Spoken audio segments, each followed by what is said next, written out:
we're going live. Probably be live soon. So that's exciting. Gonna get this all announced, set up, going.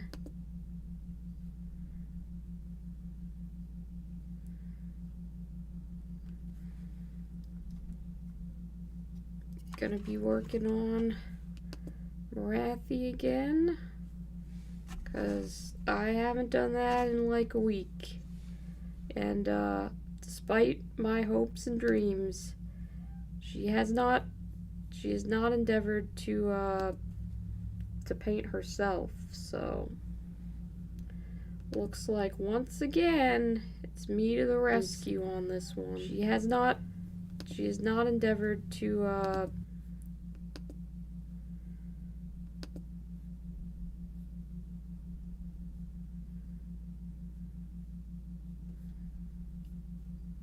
but yeah, it's gonna be a nice stream.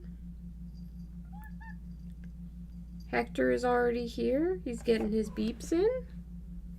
Says beep beep. Yeah. He says beep beep. That's so nice, Hector. That's so nice. Okay. Exciting news also. We have a Discord server now. 'Cause I made one. I remembered to do one of the things that I said I was gonna do. So I will put a link for the Discord server in the chat. I will say join us on Discord, and I will post that link so you can join us on Discord if you care to. But that's all set up. I've put out the announcement on the Discord, so I'm not constantly spamming my patrons with just announcing that I am streaming. So that, you know, I'm not blowing up their inboxes or anything like that. Hector would love to blow up your inbox. He's trying to blow up mine right now. He's trying to claw his way up into my lap, which is not the place I need him to be when I'm painting miniatures. He is under the blanket, trying his damnedest to make life difficult for me, ain't you, buddy? You're such a ham. You're such a ham. Yeah, he's gonna make this a little bit more complicated, but you know, that's Hector for you. Goodness, buddy. Goodness. I can't paint in these conditions. I cannot do it. He'll settle down. He'll settle down. I'll settle in and figure out what I'm doing. So we have a couple things that we could do. Could do some cleanups. I could redo the gold, which is probably one of the things that I need to do. Oh, Hector, no, you cannot jump on my lap when I am painting. That is not going to work. I also want to pick out these ridges on the wings and paint those in red. That's sounding the most fun to me. So I think that's what I'm gonna do for now. And then if I feel like doing other parts, they'll get done. And if I don't, they'll get done anyway eventually. Because I am finishing this snake lady. Hopefully by the end of the... If I say it on stream, maybe it's more likely to happen. I want to have her finished by the end of the month. I said it on a video. Hopefully that'll make it come true. Yeah. I want to get this done. I want to finish that art commission I have to do. Then I'll just be free of all those obligations. So we're gonna see if we can make that happen. Hector's gonna do everything in his power to prevent it from happening. But me, as for me, I will try to stick to my goals. We'll see what we can do.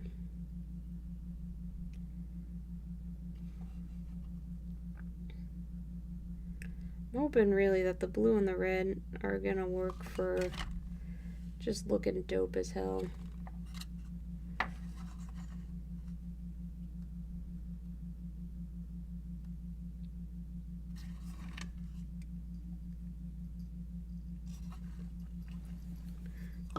I did remember to change my paint water so it doesn't look like a swamp.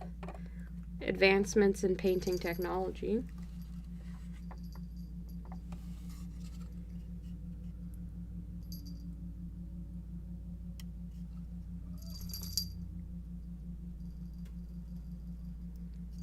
A couple people had recommended that I start watching Star Wars: The Clone Wars, so that's the new thing that I started. I don't know why people are recommending this to me yet. They say that the first couple episodes are kind of not that great.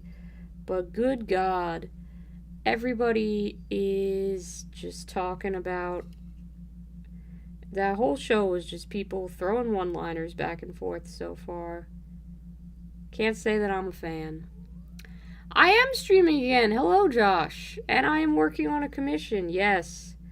I need to finish this eventually, soon. My friend has been patiently waiting.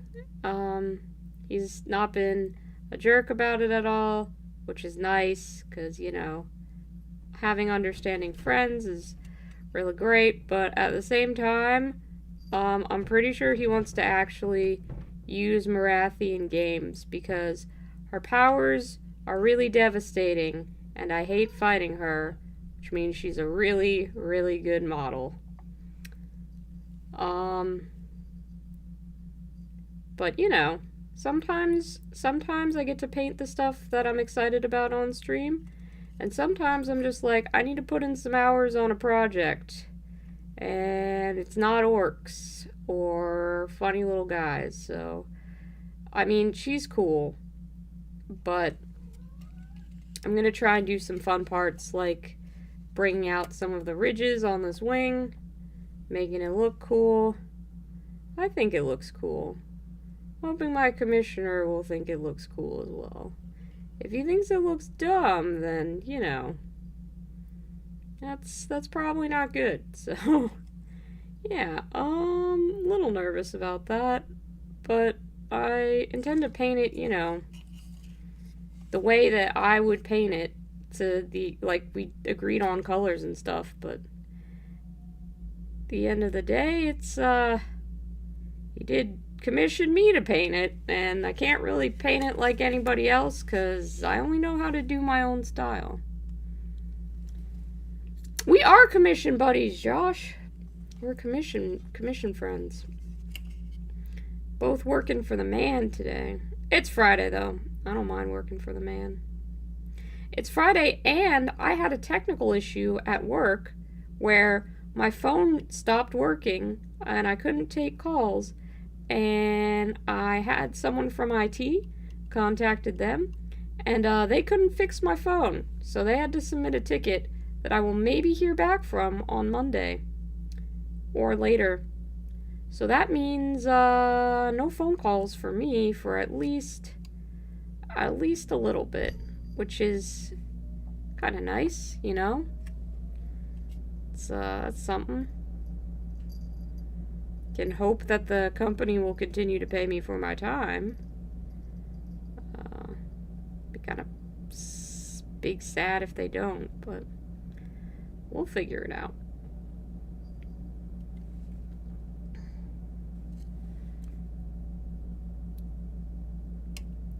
It was like the last half hour of a Friday or something, so it wasn't like a big deal. And company-wide, they were having problems with one of their applications, so, you know, We'll see.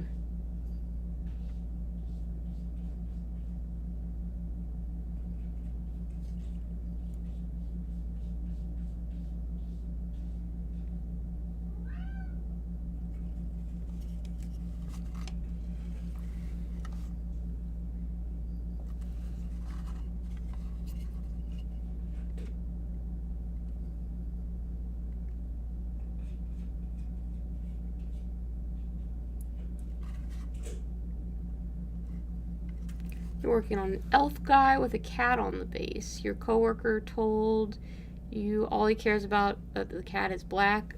The honor of his cat passed, so you said okay. Oh, that's a really cool. I make cats immortal these days because I can't. Yep, that's it's not something I can wait. I can't think about that with my boys. They just gotta. Nope. Yeah, we're not going down that train of thought. No, my boys, not today.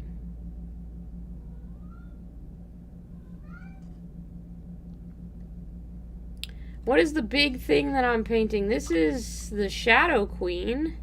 She is a model for the Daughters of Cain army in Age of Sigmar. She is really annoying to fight in game. She's probably really fun to run if you're the person who controls her. Basically, she's guaranteed to survive until turn 4, or no, until round 4, not turn 4, because she has 12 wounds, and you can only do 3 damage to her per turn, which is some BS, in my opinion. But, you know, I didn't design Warhammer Age of Sigmar, so what do I know? I just know that I don't like fighting her, and I'm gonna be big sad when all of my Escalation League friends run Daughters of Cain armies next time around. So yeah, dear local Escalation League friends, how about don't run Daughters of Cain? How about something else? Okay, thanks. Love, Fives. Yeah, big snake lady. That's what she is. I don't think I'll be able to finish her this stream. I don't know how long I'll go for. We'll see. But I want to get, like, I'd like to get to the point where I can put a wash on her. I don't think I'm gonna have the patience to take it all the way there tonight, but that's like the ideal. If I could do that, I would feel much better about the position that this commission is. Mike, if you ever watch this, you're the best for waiting so long for your commission. I promise, even though I complain about wanting to paint this sometimes, it's just because, like, I'm better at painting goofy stuff, not because I don't appreciate you commissioning me. You're the real MVP here. And when this Marathi model defeats me 82 times on the battlefield, it'll be all the sweeter to know that I painted her. But you know what? She's not getting the gentle, encouraging kiss on the forehead that I give to all my completed models to encourage them to do good in battle. That's the secret sauce. When you're finished painting your orcs, your goblins, your scary little Tau or Space Marines, you just gotta smooch them. Then they're like, oh man, they love me, so they'll do good in battle. But that is a secret tactic for true pro gamers only. So, you know, don't go sharing that around to just everybody. That's just for us. It's forbidden knowledge. My big snake lady looks like your little snake lady. So you're going to add it to the Discord. Awesome! We have a Discord now. Excellent cross-promotion. Because everybody keeps talking about what cool projects they have, or like what TV shows I could watch, and I'm starting to get to the point where I can't keep track of it all, and I'm forgetting things, and I should write them down, but I don't, because, you know, I'm painting and I don't have a pen and paper handy. So I made a Discord server, so I can demand to see things like Garfield Marines, or these really cool Harlequins that somebody has where one of them's holding a bouquet, or pictures of your cats and dogs. The important information. I did specifically name the channel Cat Photos, and hello, Chris. Chris posted a photo of a dog in there. Cute dog. But I was like, yeah, they get the cat photos as a general animal photo place to dump pictures, so I was proud of you all for that. Didn't need to explain that. Quite happy. But yeah, so I can see all the stuff that you guys talk about painting now, which is, it makes me really happy, because now I don't have to be like, hey, message me on Instagram about this, and arbitrary, and like, you all can also see the stuff that people send in, so it's exciting. Anyway, that's all that I'm going to talk about having a Discord server for now, because it gets really annoying when people just talk about that for 20 hours. Unless I run out of stuff to talk about, which is unlikely given that I'm pretty easy to get started on any particular topic once it's brought up.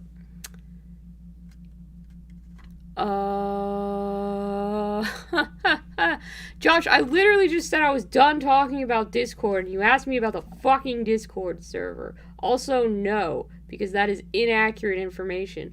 I can make a movies channel, where we can talk about film, but it will not have anything to do with Transformers the movie specifically.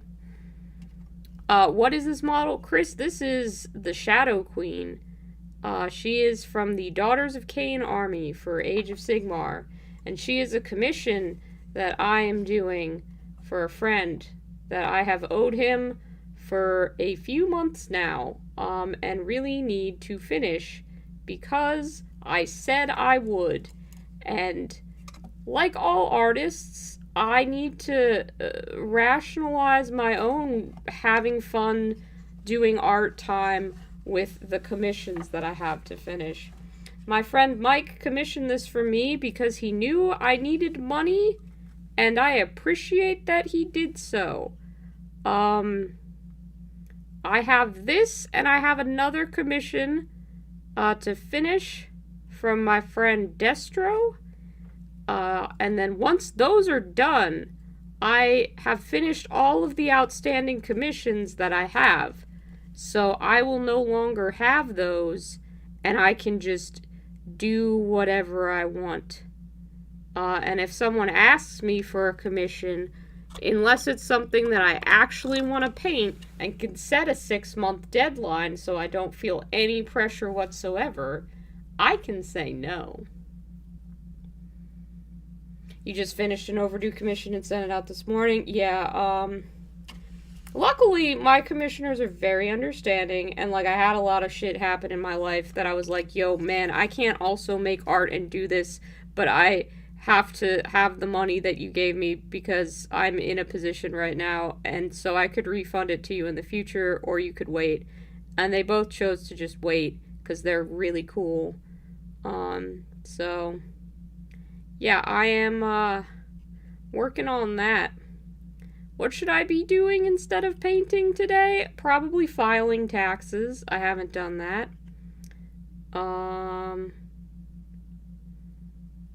Other stuff, probably.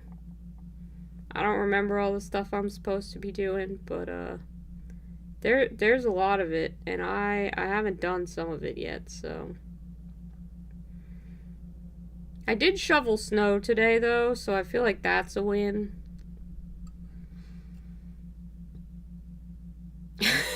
You'll do a few commissions for me if I need to delegate. That's very sweet of you. But then it wouldn't be my work. I couldn't be like, ah, yes, I painted this. So I don't think that would be fair to the people who asked me to paint stuff for them. I appreciate it though, Josh. Only do it for friends. No one has ever got salty at you because you're slow. Yeah, that's fair. You have until April 15th to file taxes. You can do that for me? Josh, as much as I appreciate that, I don't know that I should be giving my tax information to people on the internet to file my taxes for me. I feel like that's a really, really excellent way for you to, have what is it? Not create, commit. You to commit, identity fraud. One time I'm grateful for HOAs shoveling and mowing. That's really dope that your HOA does that. My driveway was cleared by a mysterious entity that I did not see do it. I shoveled my own, path from the driveway to the house, but my driveway was cleared, and I have no idea who did it, because I do not pay for anyone to... I mean, I've only lived here for, a small amount of time. So I didn't hire anyone to do it. It just got done. There was no bill or nothing, so thanks to whoever did that. If someone mysteriously is my neighbor, which would be really creepy, so don't tell me, because I'd freak out. But if you did that, you're a cool person. Oh, you're an accountant and have done it for others? That's very cool. I think I can file my own taxes through, the internet? And just click a bunch of buttons, and they ask me, do you have any offshore accounts? And I'm like, how wealthy do you think I am, sir? And they're like, are you filing as a married person? And I'm like, no. And then they're like, okay, pay us $40, and then here you go, your taxes are filed.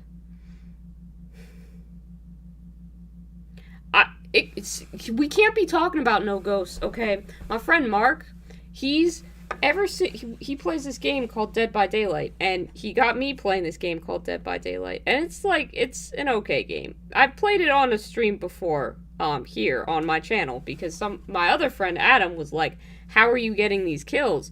And then I was describing it, and he's like, no, I don't understand what you're saying, please just stream it. And I was like, no, I'm not good at this game, you don't want to see that. And he was like, do it anyway, so I did. It's like a game where there's a murderer and there's some survivors, and you go around and stuff happens. I'm so bad at explaining shit. But anyway, there is a basement in which people can die. And ever since I moved into this house, Mark has been telling me that one of the killers is in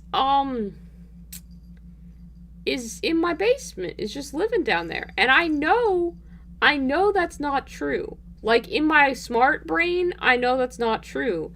However, 3 weeks ago, I had a dream where I wasn't in my house, I was in some other place, but that killer was chasing me with his little chainsaw. And I skewered him with a pool cue and killed him in the dream. But in real life, I don't even have a pool table, so that's not a viable way to kill him. And so the smart part of me knows that there's no ghost down there, and Mark's just fucking with me. But the dumb part of me is my driveway was shoveled by a chainsaw wielding murderer who will murder me too. So that's why we don't talk about no ghosts in this house. I can do it for free for most if I have an easy return. I don't know if I have an easy return. I did purchase a house at the end of last year, and I feel like that's going to make shit complicated. And they're going to be like, oh, give us money for this thing that you spent all your money on. And I'm going to be like, sir, why? Please just give me a couple bucks as a return so I can buy some towel I don't need. And then I will be happy.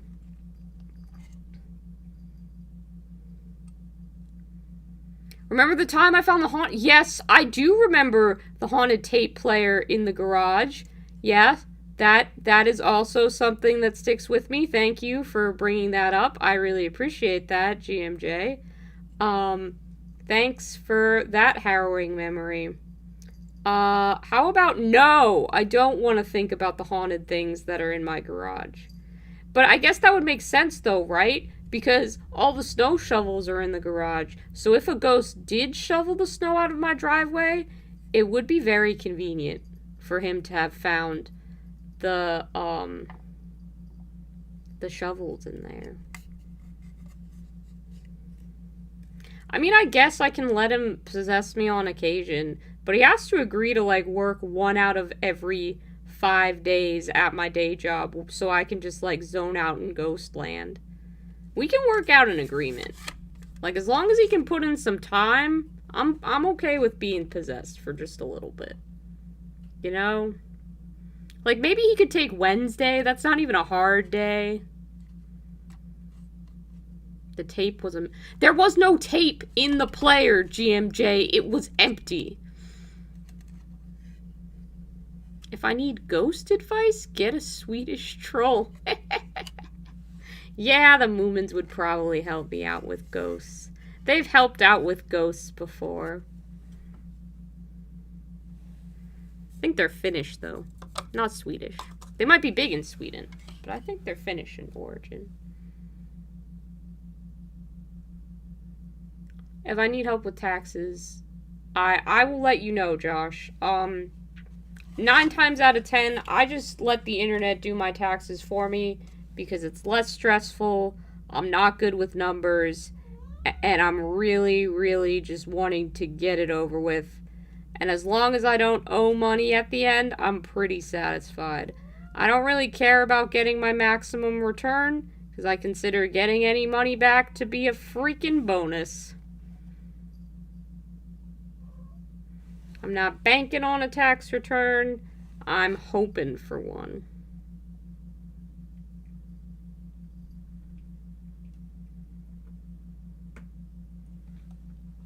A ghost tape, obviously.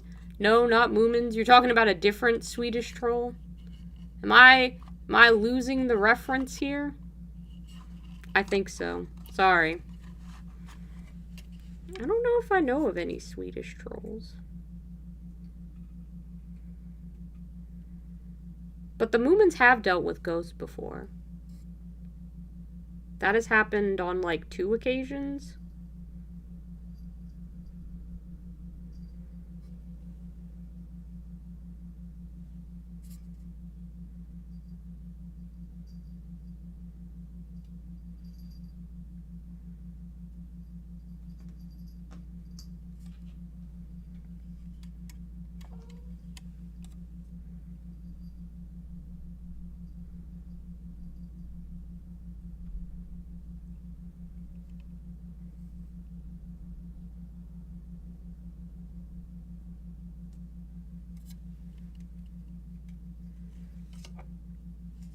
Some of these wings might look slightly better than others.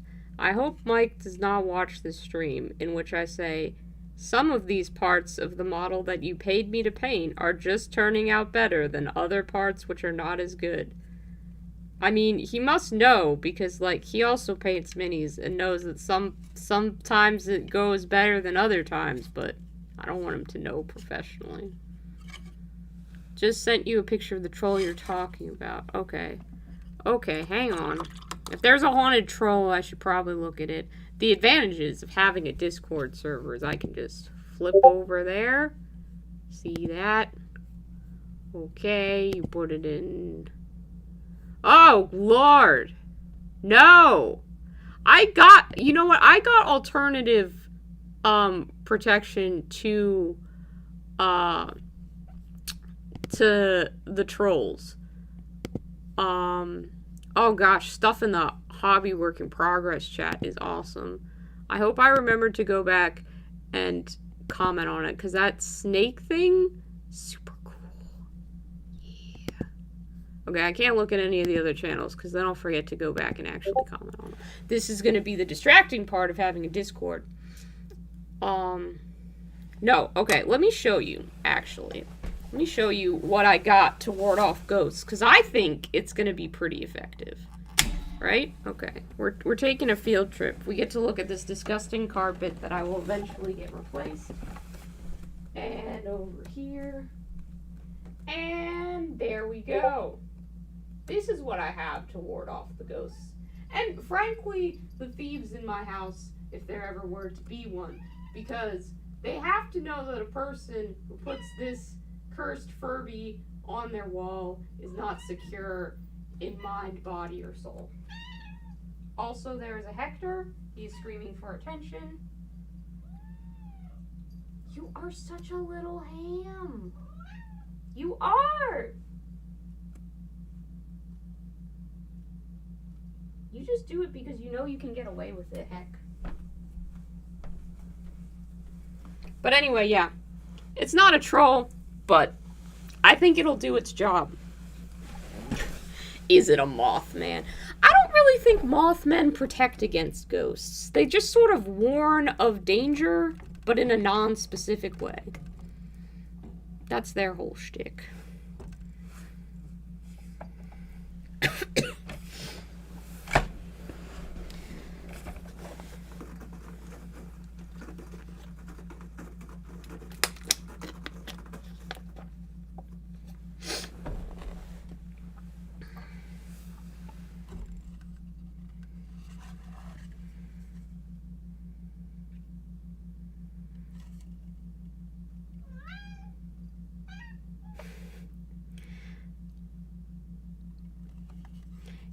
You take your time, Chris. No worries. I will be here for a while yet, so it's very likely that I'll still be here when your phone is back to a living condition.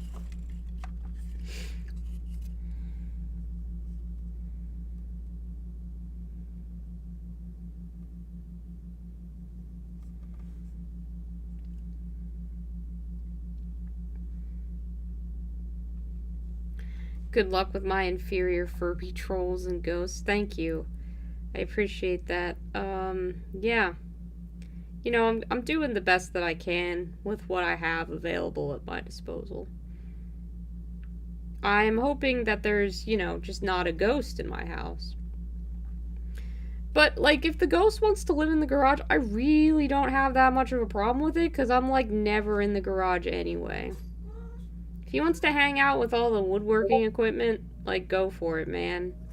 We can set up an Etsy store for ghost wood craft things, and he can just have his little small business. I'll occasionally throw, like, a Home Depot gift card in there as, like, an offering, and that's a thing, right? That'd pacify him. You give ghost stuff to, like, keep him from messing with shit. I think that's, like, a thing. People do that. Like candles or things like that, so I don't think that would be the worst thing in the world.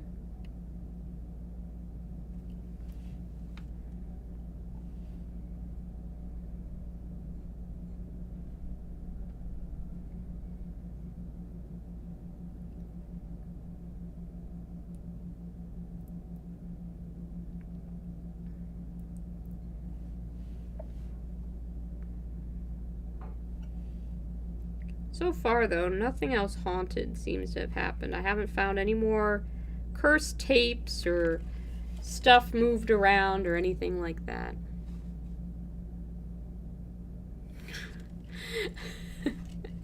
Respect their state of being. Fair enough. Fair enough. I don't care if they haunt the garage. There. Is that better? Is that more inclusive for our ghost friends? I hope so. Like, I want to give the ghost a name. Like, you know, a spooky ghost name, like you have the Headless Horseman and stuff like that, but I don't know what this ghost looks like. Hopefully they just don't exist entirely. But if they do, and they're gonna get up to some hijinks, I think giving them some sort of Scooby-Doo villain name is gonna make me feel better about the whole situation.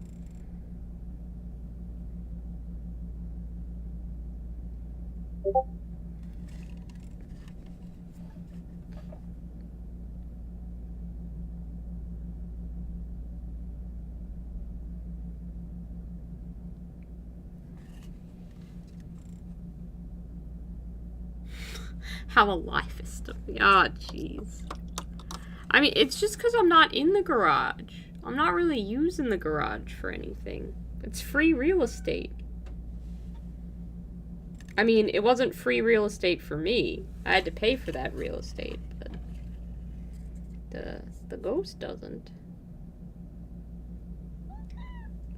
Yeah, heck. You've never had to pay for real estate in your little life. Someone's just giving you a place to live. One person found you abandoned with your brothers and sisters, and then that person had the gall to post the most adorable photos of you to make this person go, "That's my cat, and I must have him." Do you even know how cute you were as a baby? You were so cute and tiny. He was so fuzzy. The fuzziest little baby. I wasn't sure if he was gonna be long hair or not. Like, you know, because you get a kitten from a coworker and they're just like, "Here, have this," and I'm like, "Absolutely, I will take this kitten." He was so fuzzy. I like short-haired cats, though. I feel like I would not do enough grooming to maintain a long-haired cat properly.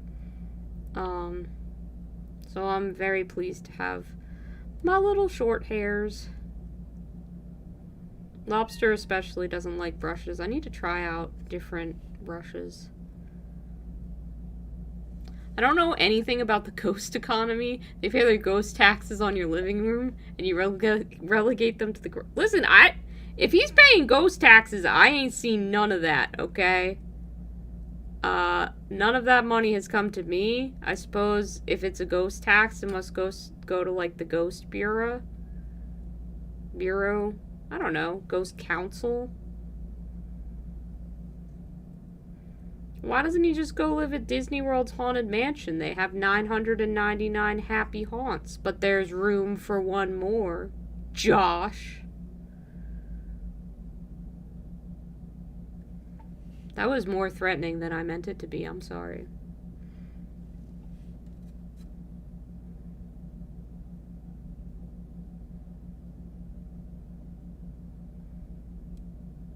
You can't spend ghost money. Why do I even want it? Just to have it. It's not like you can spend NFTs, but people be having those.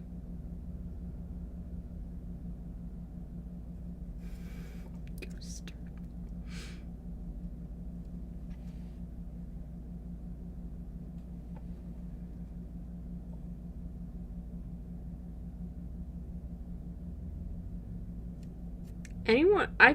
I have a couple people now who are trying to get me to invest in crypto. They're just like, you know, acquaintances that I half know, but they post about it on their like Instagrams and Facebooks, and I'm like, guys, I barely invest in real capital, okay? I'm not gonna invest in fake capital either. I don't want to buy Monopoly money with my real money. I just want to buy more little plastic guys.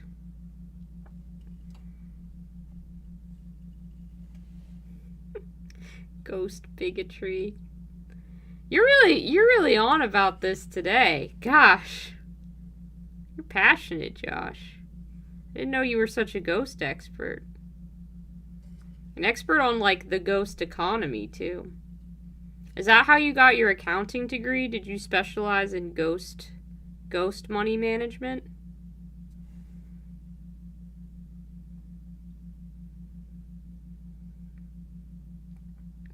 I was hoping when I died I could finally escape capitalism. Warhammer NFTs incoming? Oh god, I hope not.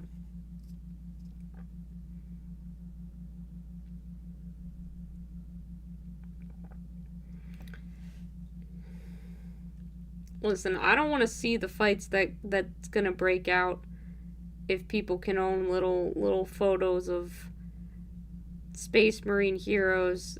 You know, oh, I got my exclusive shiny Magnus the Red.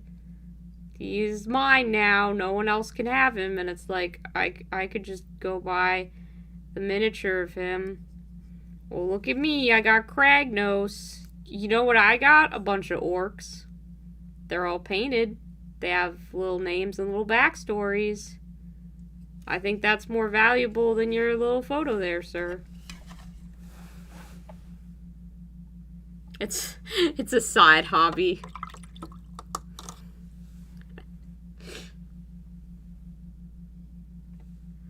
Well, thank you for educating me on what I did not know about the ghost money economy there.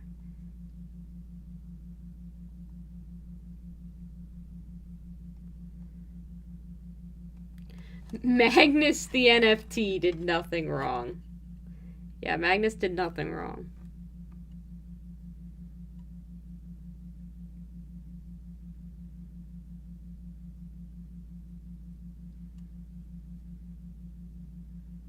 Although, I mean, Magnus the NFT did one thing wrong by being an NFT. That is in fact a crime. That's heresy. I've decided I really do want a Tau army now, after thinking about it for a day and a half. I'm hoping this passion goes away by the time my next paycheck hits, or by the time I actually do file taxes, and then see what my tax return is going to be. Because I don't need to be doing that, but... You did meme right. You did very well, Josh. I would give you an A+ in memes for today.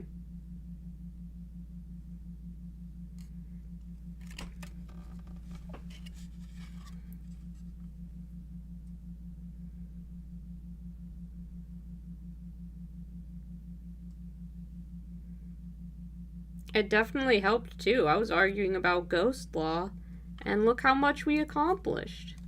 When I started this stream, I didn't have any of those red streaks painted in, and now I have several.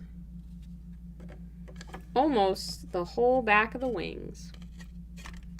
No, don't get a Tau army, get a Necromunda gang. I want that, too, but, I think it'll be easier because I already have friends who are like, we were thinking of playing some kill team.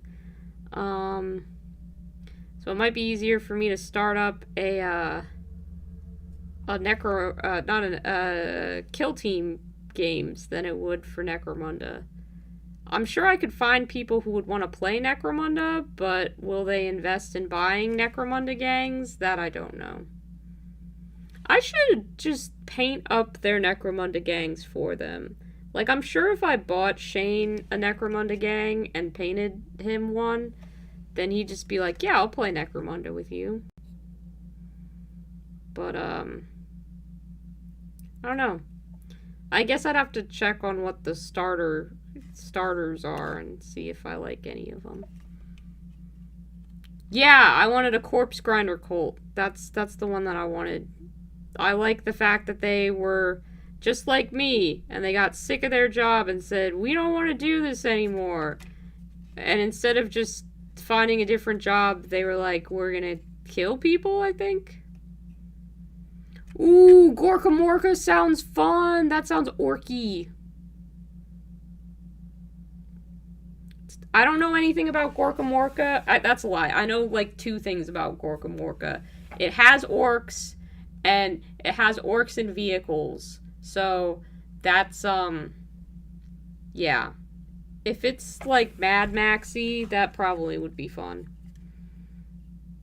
I don't know, I really love to sink my teeth into something super narrative, and, like, I think ideally what I want is someone to just be like, yo, let's play a bunch of narrative Age of Sigmar games and get, like, real deep into the lore and the setting and write stories back and forth about our battles and stuff like that.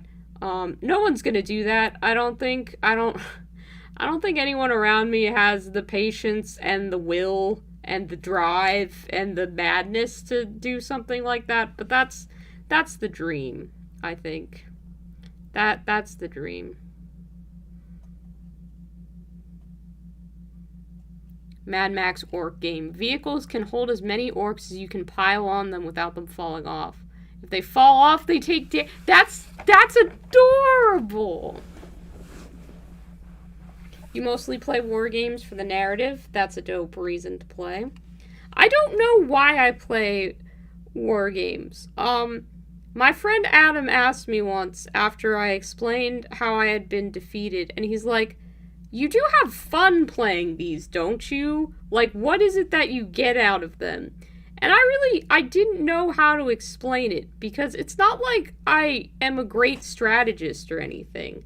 I have a couple of things that I try, and sometimes they work, but usually they don't. And I'm like, it's really exciting when the things that I try to make work do. But I also just have fun playing.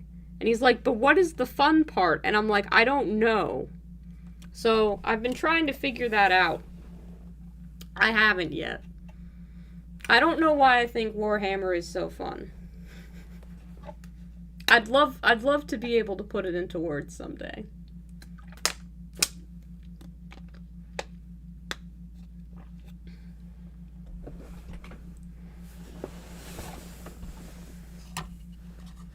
I'm hoping that one day I'll be able to answer that question. I am excited though. We're getting closer and closer to the tournament. It's next month. I need to finish basing a lot of orcs. Shit. And painting some orcs. Ooh, which is why I'm like, I should finish the Shadow Queen, because I also gotta finish these orcs, and those orcs have a real firm deadline, because there's no way I can just be like, hey, tournament, can I just have can I get an extra week on these? That's not gonna happen. So, yeah. I figure one day a week isn't bad to work on commissions, and then the other weekdays I'll just paint whatever I want. It's fine. Everything will get done in the end.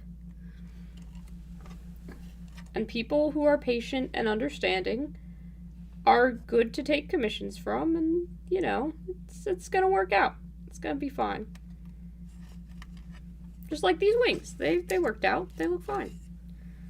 I'll probably do the interiors of them as well, because this is a commission, so I want it to look good. But I'm gonna give her a moment to let the back part dry, and I think I'll do a second coat on the gold while that's drying, because even though I really don't fucking want to, it'll look better.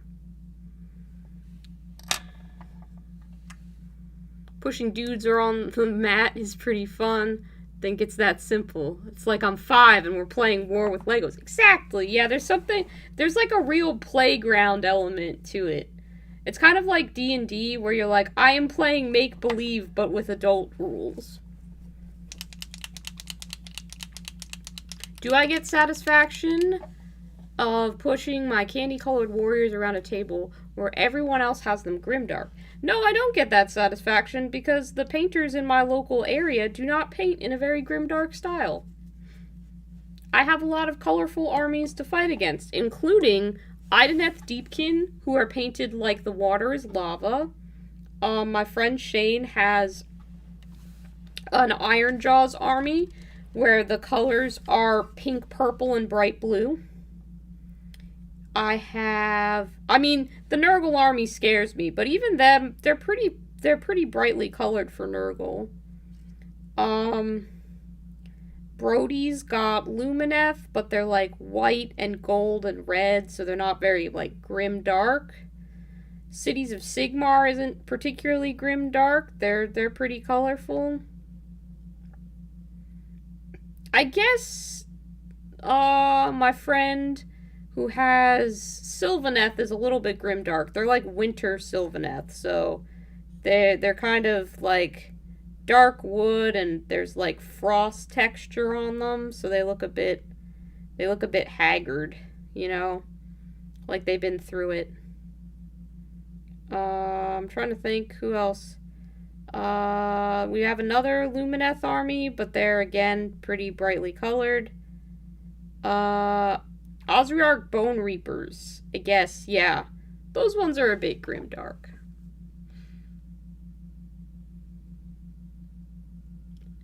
The second you paint all your minis, you die on the spot. Roleplay is like how humans learn to human as a kid. Yeah, I had my first game of D&D after a while of not playing it. And I was like, oh shit, I think I may have forgotten how all of this role-playing works. I play D&D with a bunch of people from Ireland just by chance. And, like, I'm the only one with an American accent, but I'm over here like, oh man, the voices people are putting on for their characters are really stellar, and it's just, nope, that's just their speaking voice and stuff like that. I always feel like I gotta do a voice for my characters, but I'm too shy to, and I never do. I just try and describe their actions and give them a bit of personality. I gotta be better about talking in character some, so that might be something to work on. We'll get there.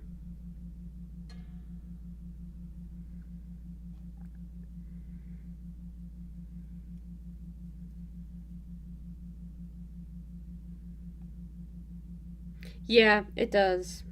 And I was a couple minutes late because basically they started as soon as I got off work because time zones. So I was like, I'll probably be just a few minutes late. They were like, yeah, that's fine, no worries. But then, like, people had introduced themselves and I just kind of slid in 15 minutes late with Starbucks style and was just, along for the ride. But it's fine. They seem to have thought my character was cool and a bit weird, and they were like, that character design is awesome. So I'm optimistic. I think I'll have fun. So yeah, I'm excited about where it's gonna go. You use different American accents. Yeah, I'm sure I could do that. Just go down south for a bit and throw in some y'alls, or try and do that old timey transatlantic accent. But I lack the confidence to pull most of those off. So we'll see. We'll see. Played a cowboy campaign for 3 years. It was like, about 70% funny voices. Yeah. Yeah, that sounds about right.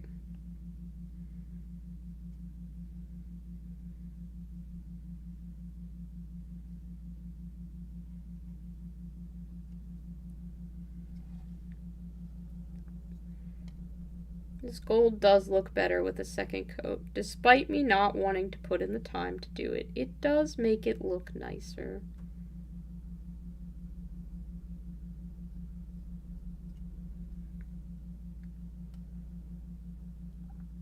Your wife does a John Marston impression as a bounty hunter in sci-fi games.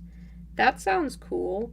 I don't know who John Marston is, so the reference is a little lost on me. Apologies there.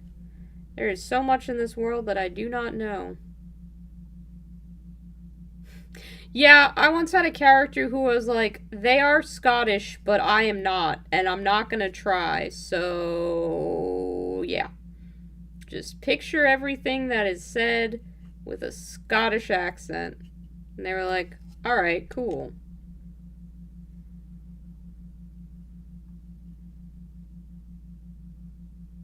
John Marston is from Red Dead. Oh, you mean Barbie Horse Simulator, but the boys edition?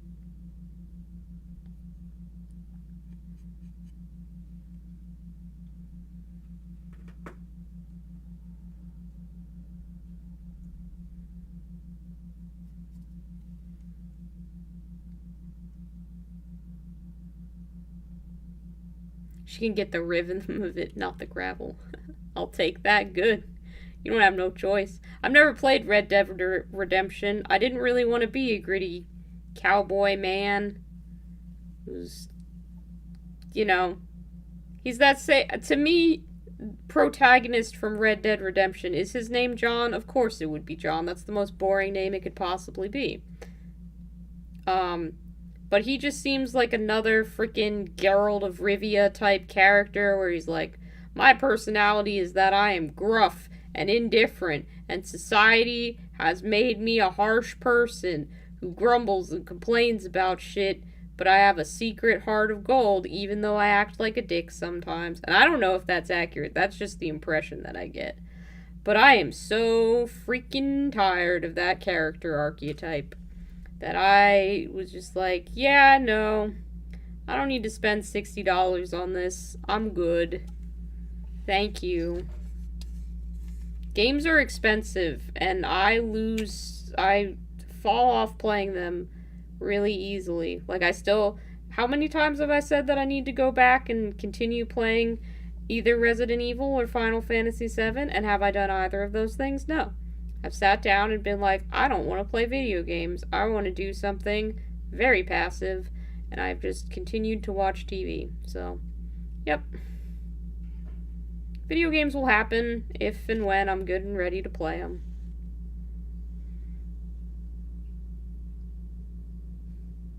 Your last character, the Halfling Scout named Finch, did with a Tina Belcher voice. Yes, okay. That's what I'm talking about, Josh.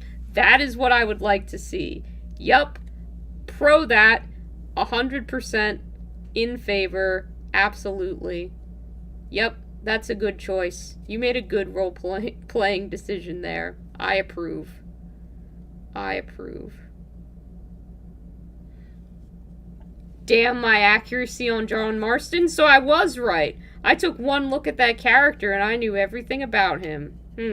See? Yep. He's just Yeehaw Geralt. God, that's a good term. Yeehaw Geralt. I need to remember that one. That'll piss Mark off. I don't know if he's played Red Dead Redemption. They're all talking about FNAF, my friends are now. And I don't know jack shit about FNAF. You'd think with my genuine interest in animatronics I would, but I do not.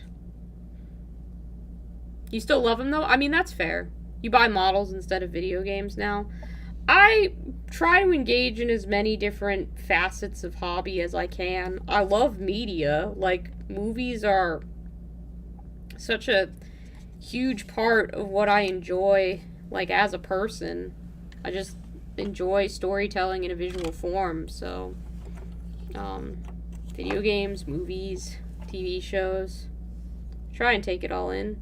There's only so much one person is ever going to be able to experience.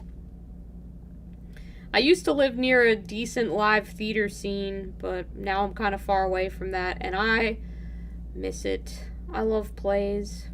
I only went to Broadway once, and it was one of the best things I'd ever done.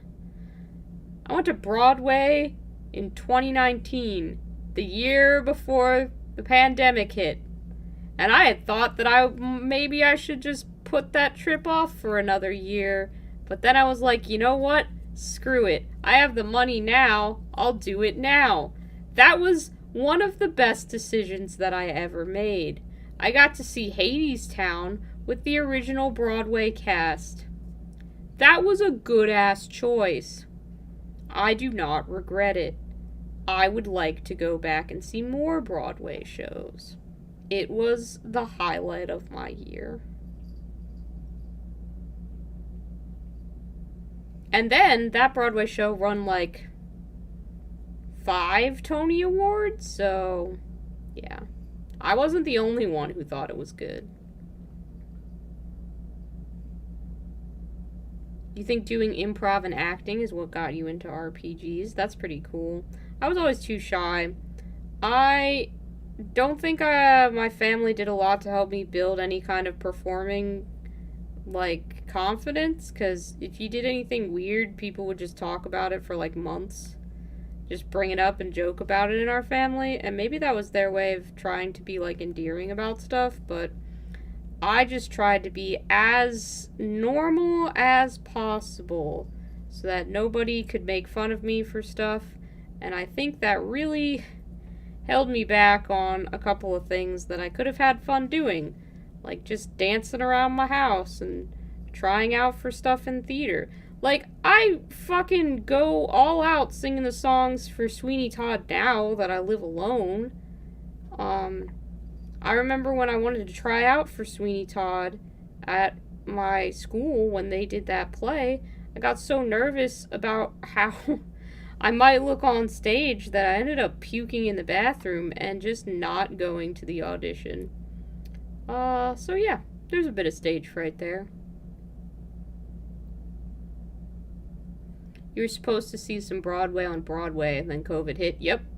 That's what it would have happened to me if I had put off seeing that play for another year. And I probably wouldn't have been able to go. So, I'm very, very happy that I took my chance when I could. Because I don't know if Broadway is quite the same now. I know that some shows have reopened, but you know, it's gotta be slightly different with mask mandates and all.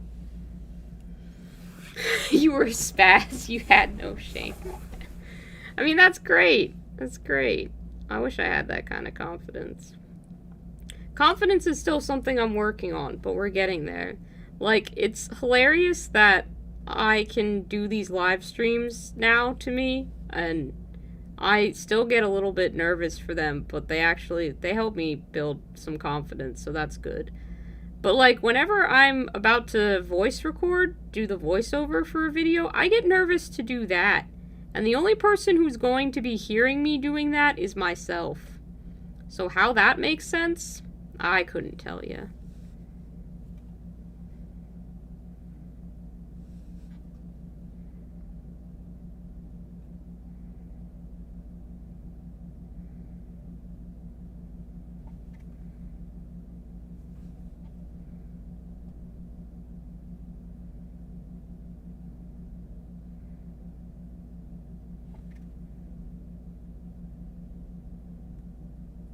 You're glad I'm up for it? They're always a blast. Oh, thank you. I have fun with them, and like, I legitimately do paint or hobby just about every night, so to me it's not that different to be doing them on stream. Usually I like have a friend that I'm calling and hobbying with or something like that, so there's something in it that just feels pretty natural for me to do, which is nice. It tracks for me in a way.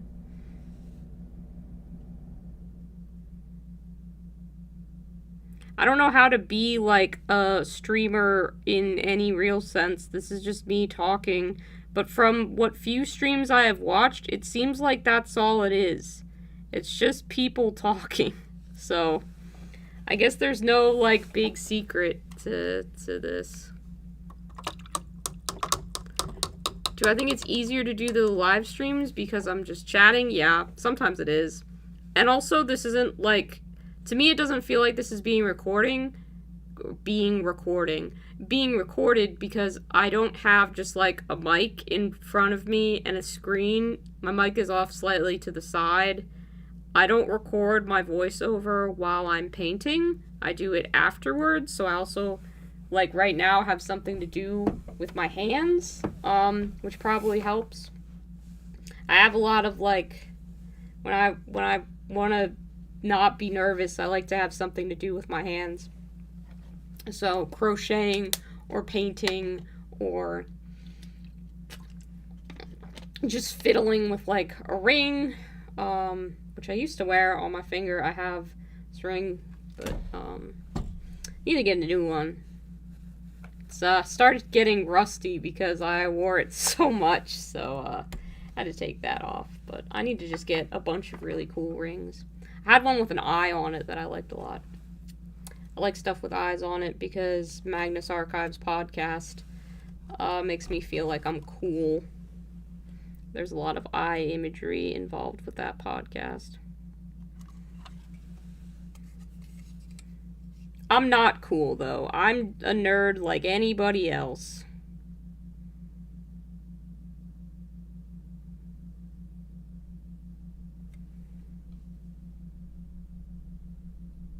Get myself a D20 ring? Maybe.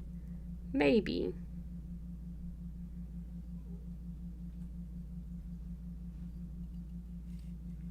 We'll see. Right now, I'm okay without a D20 ring. I think I'd just constantly be spinning it, which might be a bit much. Tactile grounding from hobbies really helps you out as well. Yeah. I think that's probably why I still buy physical, like, battle tomes and rule books and stuff. For whatever reason, reading the stats printed, it helps me remember them. which is a goddamn shame because the points value changes, like, all the time. I'm like, oh, this is not... like, what are we gonna do in the apocalypse, guys? When all we have trekking across the wasteland is the models and paints that we can carry on our backs. And you know, a hobby community forms. The zombies have perished. We've, like, you know, there's only, like, 12 of us left or whatever, but we're trying to just play some Warhammer. Like, we're not gonna have the internet to tell us what's correct. We're just gonna have our rule books. That's all that there will be. The print media and the models that we've managed to salvage. Calling it a night, you did 30 minutes of hobby? Hey, that counts, Josh. Thanks for joining us. Really happy to have you here. So glad that I was educated about ghost law. I really appreciate that. I will try to be more inclusive of my ghost that totally doesn't live here because my house is not haunted because I don't want it to be haunted. But if it is, I know what to do now. You have a good night. You're so pissed about the new chapter approved. You didn't get to use the Squig Boss once? I don't know what happened to the Squig Boss. What happened to him? What'd they do to the Squig Boss? Do I need to start a Justice for Squig Boss campaign, Josh? Not Josh, Chris. Chris, tell me if I need to start that, because that sounds like exactly the sort of dumbassery I would wholly dedicate myself to.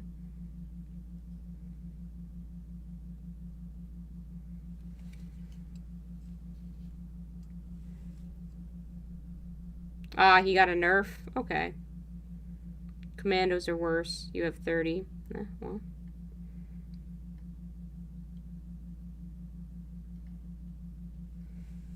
See, the thing about Warhammer is I don't buy what's good, ever. I just buy what I think looks cool. That way I'm never mad when the points do change. Because I'm like, at least my army looks cool, even if they can't win. Chasing the meta, it's never gonna work. They're up 20% in points? Jesus fuck. That's a lot. That's not cool.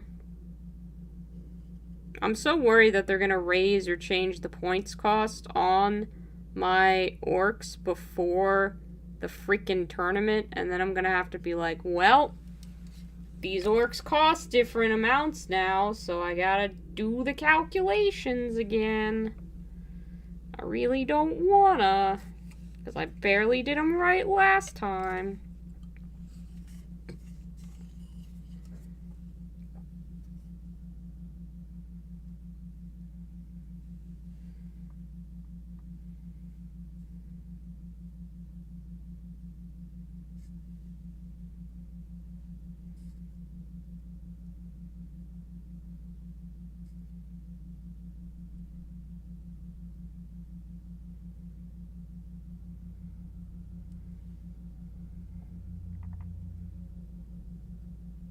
Never again. Chasing the meta. Yeah, you can't. Unless you're, like, in a proper, like, we pay competitive 40K gaming club, which apparently they do have, where you just, like, own every model and have a bunch of teams that you can just, you know, have or rent, or I don't really know how it works, but you know what I mean, like, club teams. You're never going to be able to chase the meta. It's just unreasonable. They change it too often. There's no way to keep up unless you speed paint everything, but then, like, what's the point? You don't get to enjoy the painting aspect of it. I can't chase the meta. I don't care enough to put that much time and research into it. Like, I'm so impressed by channels like Auspex Tactics, where literally that guy is discussing every new Warhammer points change as it fucking happens, and with full understanding of everything. And I'm like, that is so cool. I don't get that. I can't. I don't understand. I want to understand. Like, I want I want to learn more. I want to figure out what's going on. I want to play at a higher level, but my brain hasn't been able to wrap itself around that just yet. So maybe we'll get there one day. Maybe one day.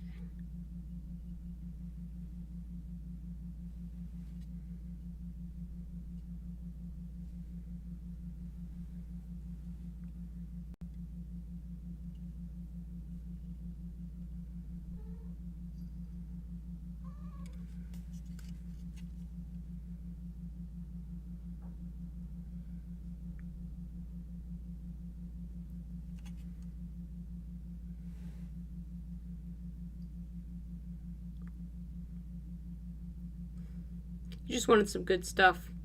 That's why there is OPR. I don't know what OPR is. I don't remember what that stands for. I'm sorry.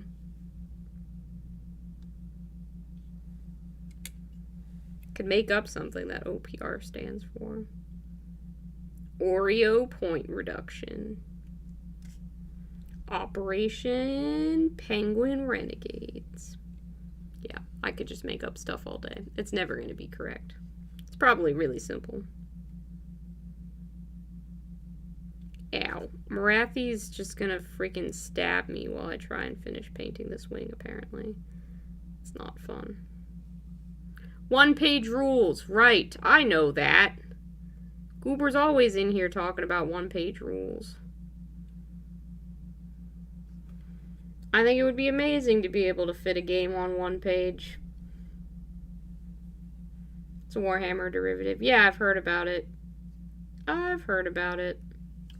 I should look into it and see about playing it, but I'm so bad at finding people to play stuff that isn't Warhammer sometimes that it's just easier for me to play Warhammer. It's like, yeah, well, we already know the rules of this one, kinda, so we'll just stick with that. It's like, okay, I mean, I really can't argue that, because I do kind of know the rules of Warhammer, so... Painting the inside of this wing is going to be interesting.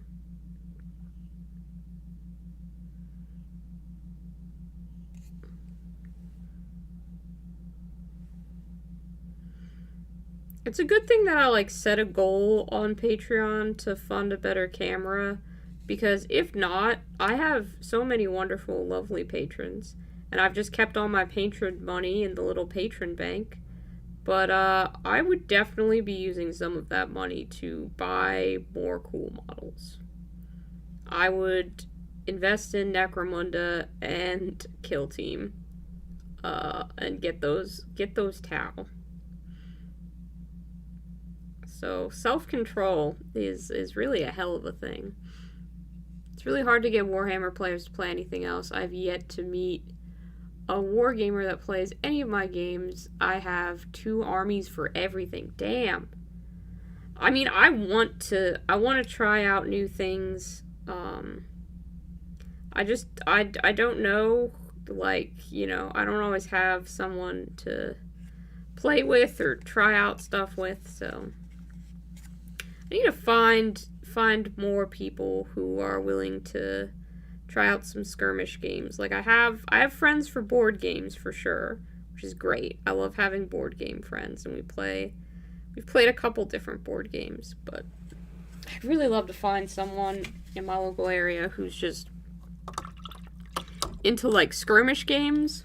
If I could find someone who was like, Turnip 28 sounds dope, like let's just build our turnipy armies, that would make me so happy.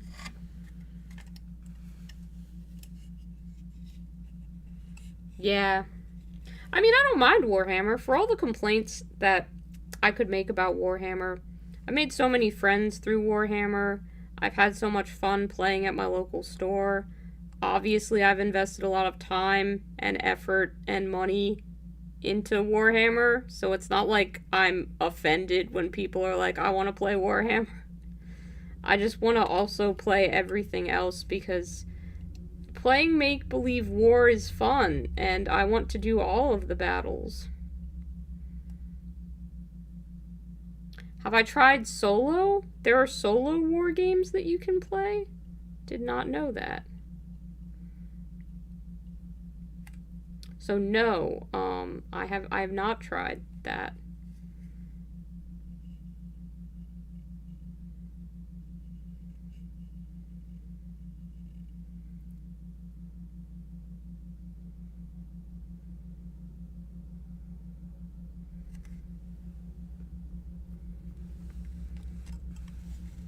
We're gonna finish these wings today. Nothing else.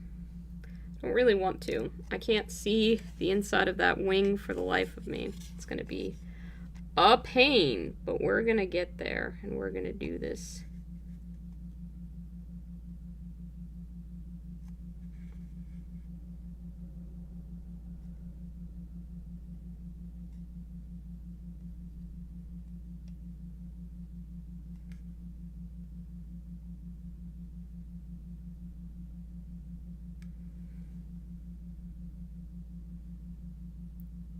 Have I tried the 5 parsecs from home? I've heard of 5 parsecs from home, but I have not tried it.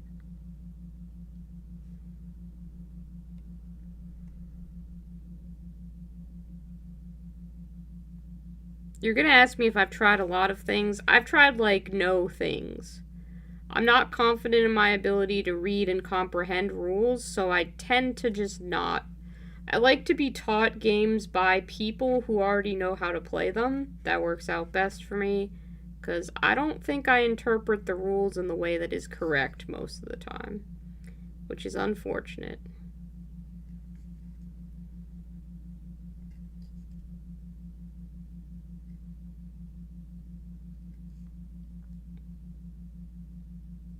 Throw it on an Amazon wish list and you'll send me a copy. I can't do that, Chris. I can't. It's my one hill to die on that I won't shop on Amazon. I just won't do it. I've never purchased anything off Amazon. I hate the man who runs the company. I just can't do it. My only option is to buy on Amazon. I've always told myself that I don't need it that bad. I don't blame anybody who shops on Amazon. You can do what you want. But as for me and my little cats, we don't support. It sounds cool though. And thank you for offering to purchase it for me. I do have a Patreon and I do have a Ko-fi account. If you would care to make a contribution, you are more than welcome to do so. Also, you have me on Discord, so I could probably figure out another website or something that has a ordering wish list format of some form of thing, and we could work it out there. But yeah, I just can't be doing Amazon. It's my one hill to die on, Chris. It's my one hill.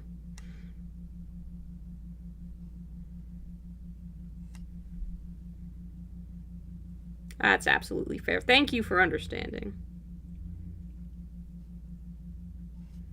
It's gonna be real difficult if I ever get big and then they suddenly offer me that Audible money and I'm like, ooh, I gotta say no though. Contact your local library because there's a lot of audiobooks that you can just get with a library card.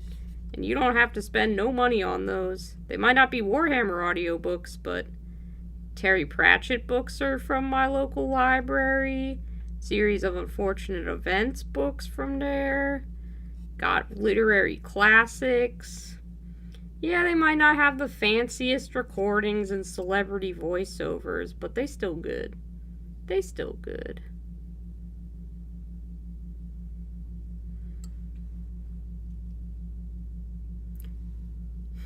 You're a huge shill for 5 parsecs. Okay, sure. Yeah, we'll talk. Thank you. It's very kind of you. You've made several contributions to this channel, Chris, and don't think a single one of them has gone unloved.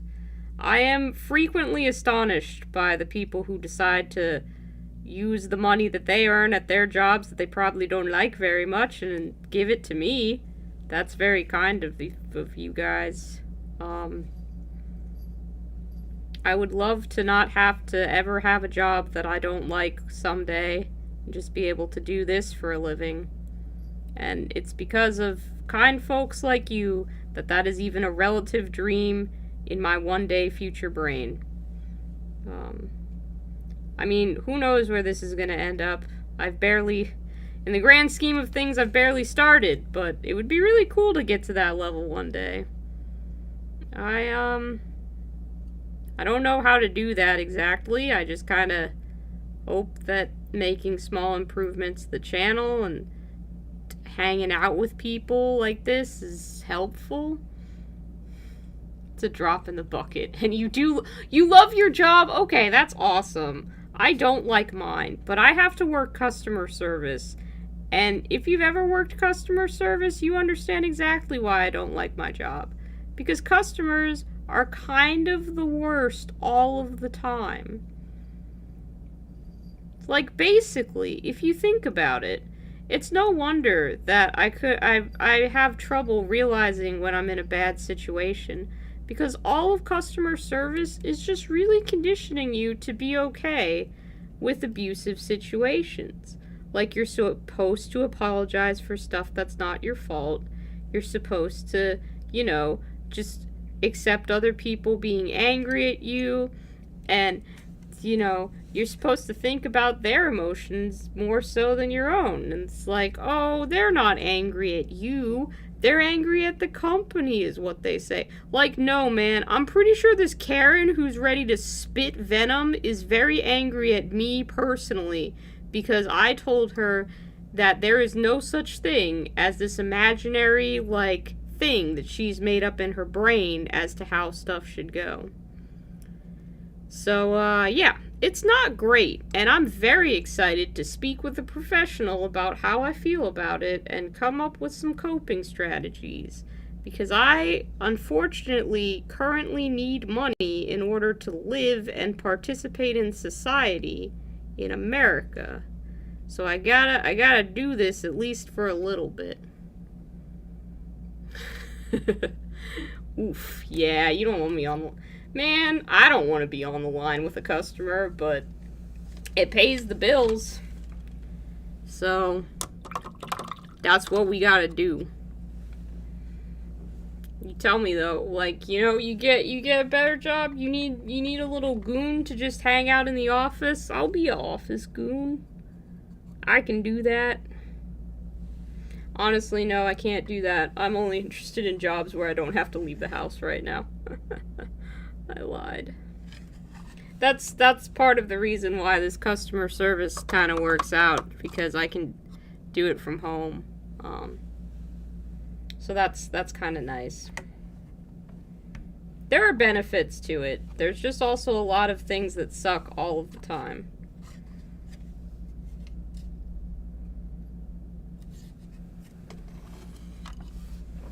Okay, that looks pretty good. That looks pretty good. I think I'm going to get a sponge, and we're going to do some gray sponging on the stone to add some variation. I think I need to go actually physically grab a sponge from my kitchen, so I will be back in just a second. Hello, baby. Hello, baby.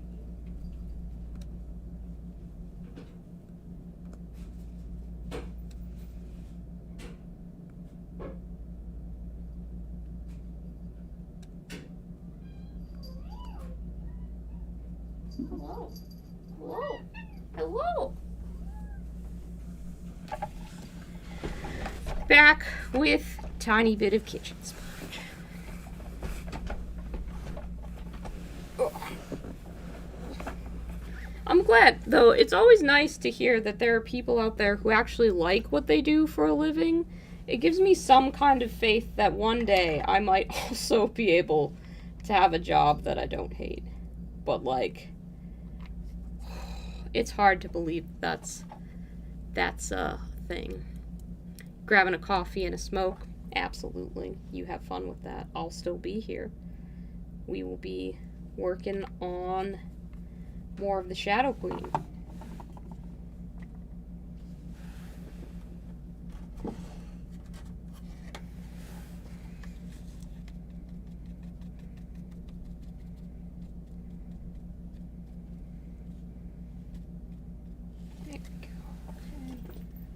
sponge some of that off.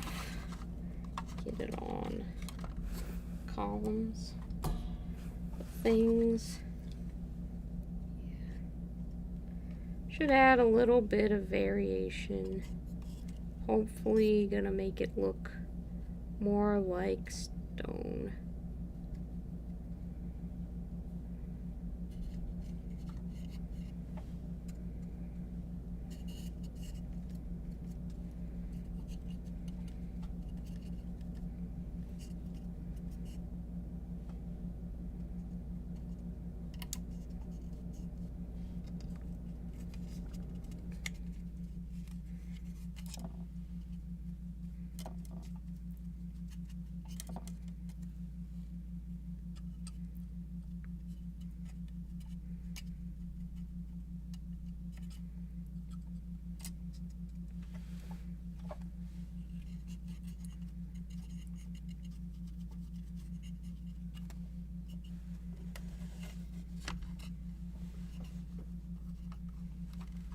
Don't love that that's kind of glossy for some reason, and wish it would sink into the recesses a bit, but that's okay. That's okay. I think if we just do that on the column as well, then I don't have to replicate it on the stairs over theirs, which is great.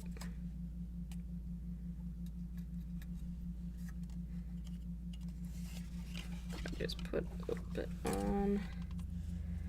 Crumbly bit, that'll be okay. Does kind of look like it was burnt, but oh well. It's a stone. Could add a couple more colors if I wanted to, but I kind of like how that looks. It'll look different with the washes put on it too. Which honestly we might be ready for.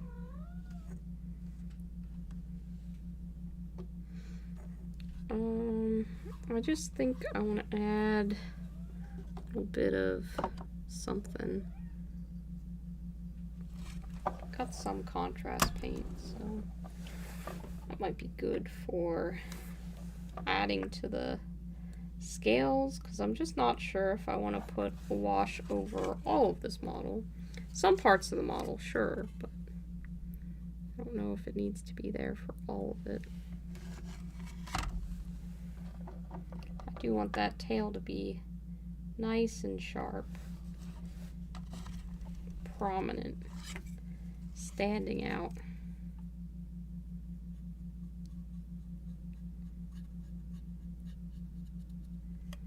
I thought about making it gold, but I think I'm going to keep it red. And those scales will look good once they've got a dry brush on them. I do need to paint the blood on there, and probably could stand to do some of the jewels, but I'll be going back over that after a wash anyway, so it's almost pointless to do it before.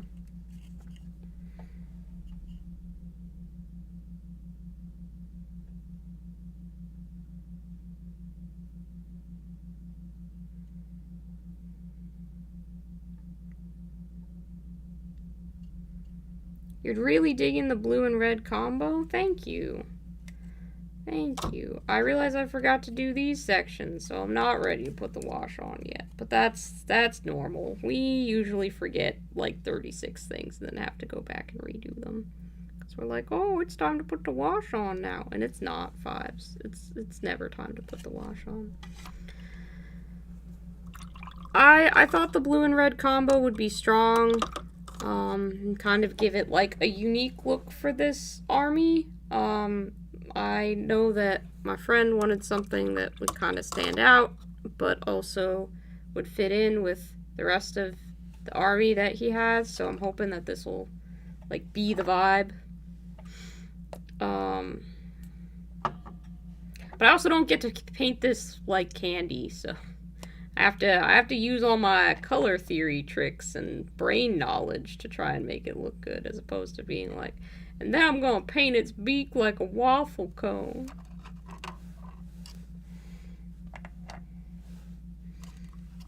I don't know why something in my brain wants to do Tau and just have them be like colors when I could have them be candy.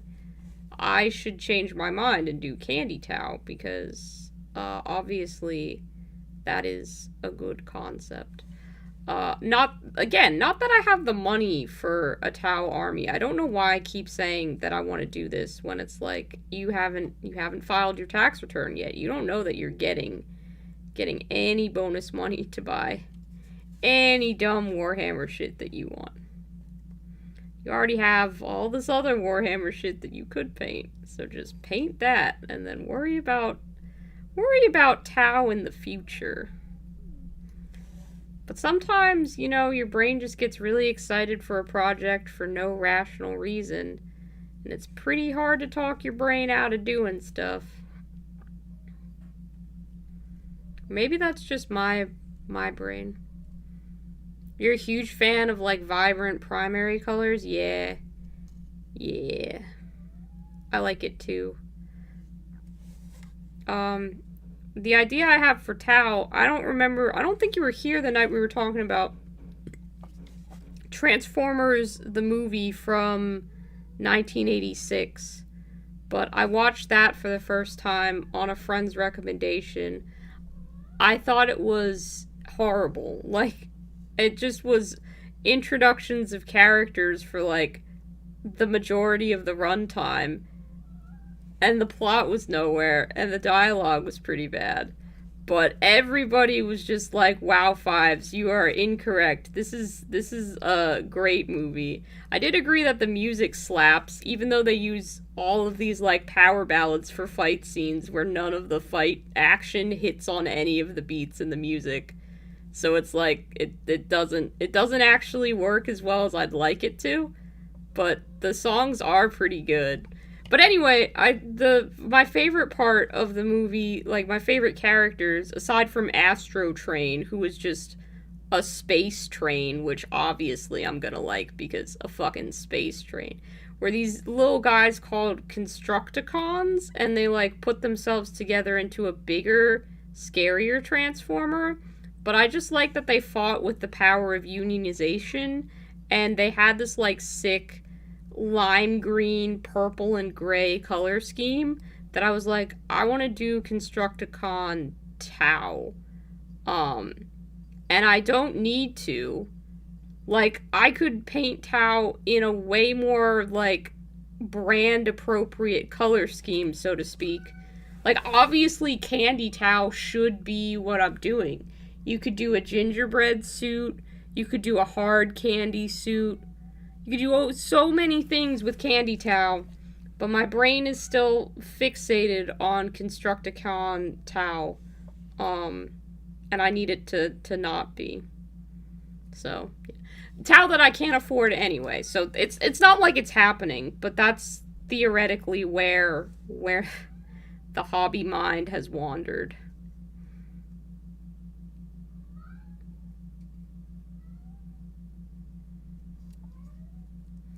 Transformers movie sucks. It's just a commercial for a range refresh strung out across 3 unrelated episodes stitched together. Anyone who likes it is just blinded by nostalgia. I mean, you try telling some of the fans of Transformers the movie that. Nostalgia is one hell of a drug. But, you know, I can still recognize when things that I liked from my childhood are bad. Like, as a child, I was really into Care Bears. I thought that was the shit. Do not go back and watch that. It's so bad. It's so bad.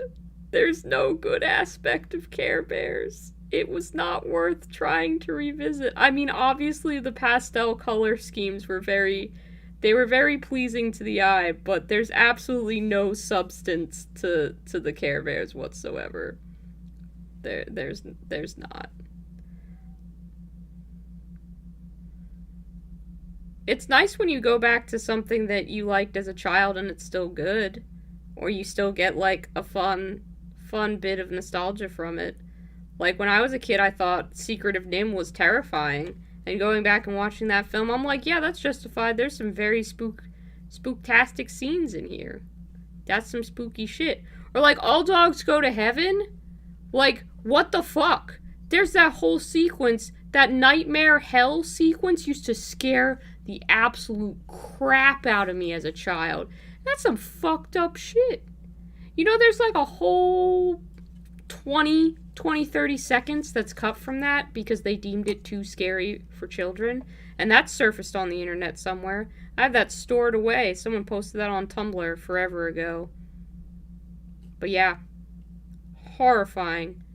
Absolutely terrifying as a kid. Absolutely terrifying.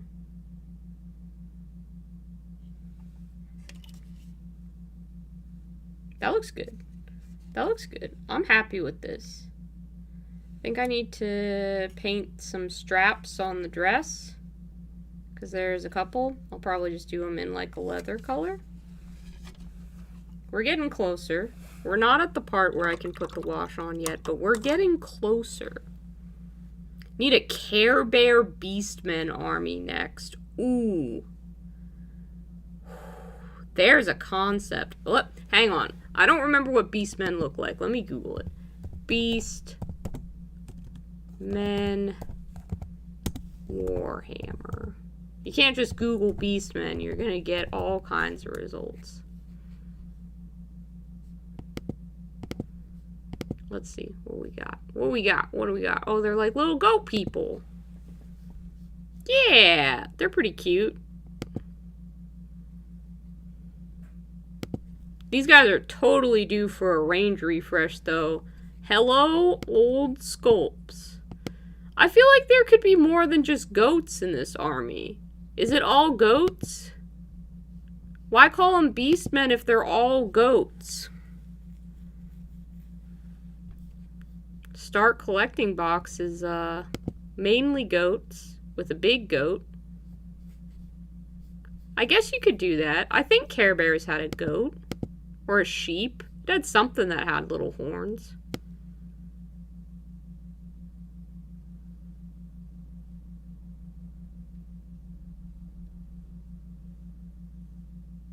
Yeah, mainly goats. Okay, cool. I could see that. I'd paint Care Bear Beastmen. I'd do it. I also really... Oh, goats, no zoats, no. More zoats, less goats. That's my motto. I would love some zoats. Every day I wish Games Workshop would make more zoats. And every day they don't.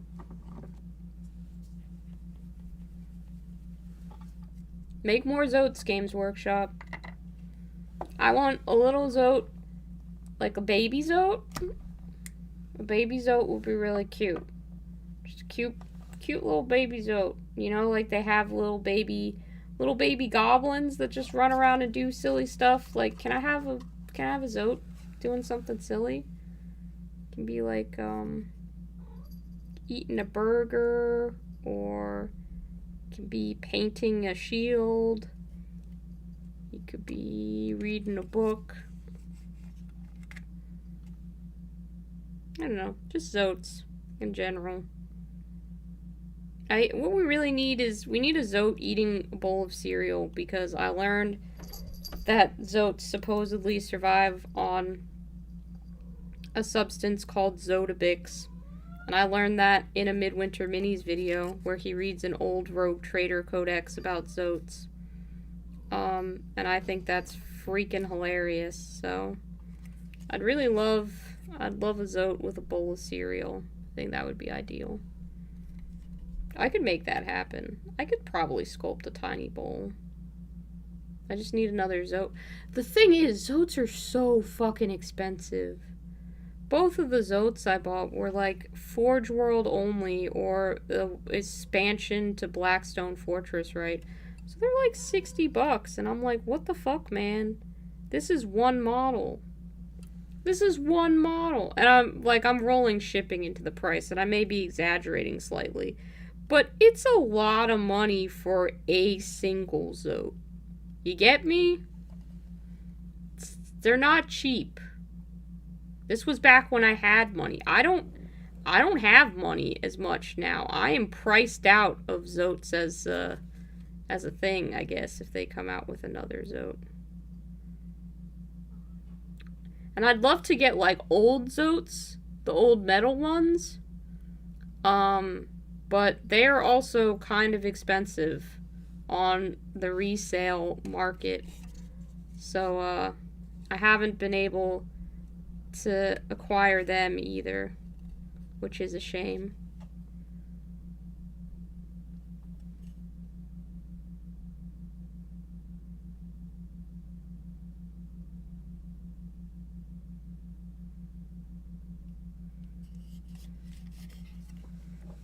She's got all this, like, jewelry and stuff on her dress, which I want to try and bring out.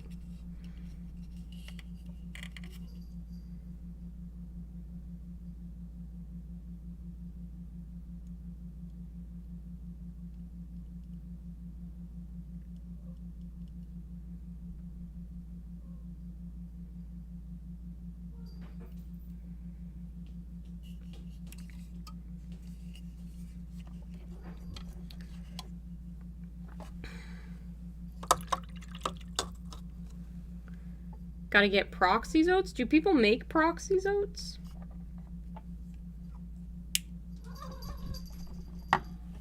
Are you and Lobster playing, Hector? Are you chasing each other? You are. Who's winning? They getting their zoomies out before bed, which is very sweet. My active little guys.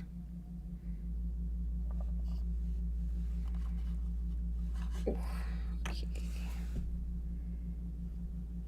I want to put a little bit of red contrast paint in the snakes' mouths to make them look all bloody and scary and stuff. I'll throw some blood for the blood god in there probably once I've put the wash on, but I find that works best as like a top layer and not, you know. I think Little Marathi is fully base coated. I don't know that there's anything I'm really gonna do to change her. I do hate that this is here, because this is a light source, so I gotta, like, you know, make that kind of relevant. And I'm gonna try and do some, like, orange glow effects from this fire, but it's really fucking obnoxious that they put that there. People make proxies for everything? Yeah, that's true. That's true. People are really ingenious. But I have to admit... Oh, shit. I threw that on the floor. And I didn't spill it because I had just closed the cap. But we almost lost some contrast paint there, friends. I have to admit, my favorite thing about people making proxies is not that the proxies exist, which that should be my favorite part, that people can get to access whatever aspect of the hobby they want. But hang on, let me take a drink.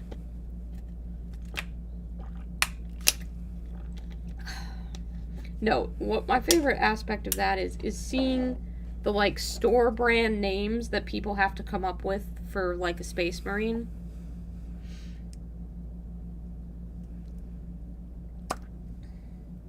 Like, they have to call it a Crusader from Mars or something like that. I love that shit. Like, I want to know what you're calling a Zote that isn't a fucking Zote.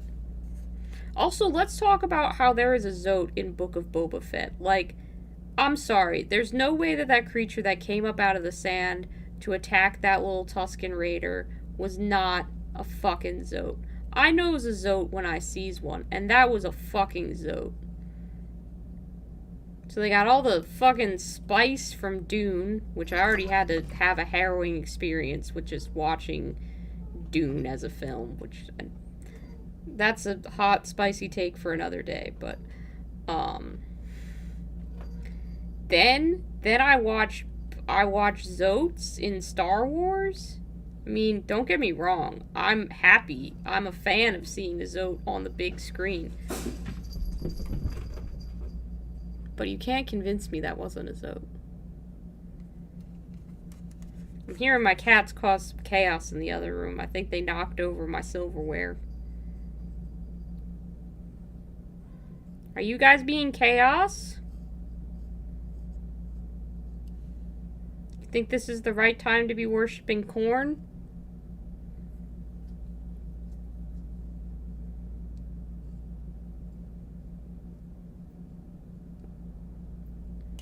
You hate trying to do OSL? Yeah, it's kind of a bitch. There's some good tactics for it. I think that a YouTuber called Lila Mev has a really good one, where if you hold your like face up to the source of the light, anything that you can see should be like highlighted and painted that color and stuff, which is a really great way of looking at it, but yeah, it's still kind of a bitch to do. I guess it's easier with an airbrush, and I could just like, you know, learn how to use my airbrush and expand my hobby horizons, but you know, I don't think the right place to be doing that is on a commission that somebody had paid me for. Because if it goes bad, I can't just be like, well, I tried, you know, that was fun, here's your mini and it looks like shit. So, probably won't do that for this particular commission.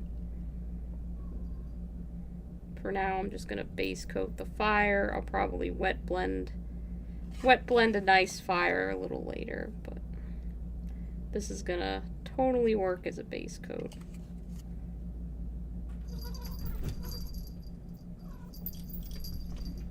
If you hear all the cat noises in the background, they're just chasing each other. No one's being hurt, I promise.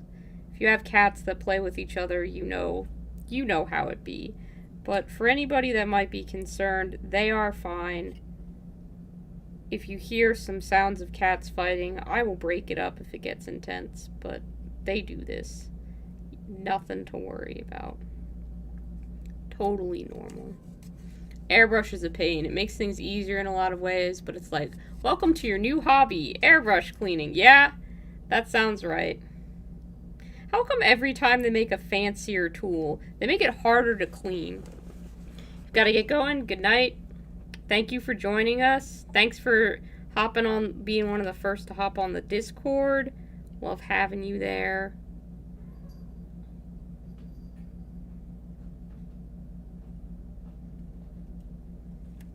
Also, thank you for making your Discord name the same name as what you chat in on YouTube, because that makes it really easy for me to keep track of who you are, and I appreciate that. It's a valuable, valuable thing.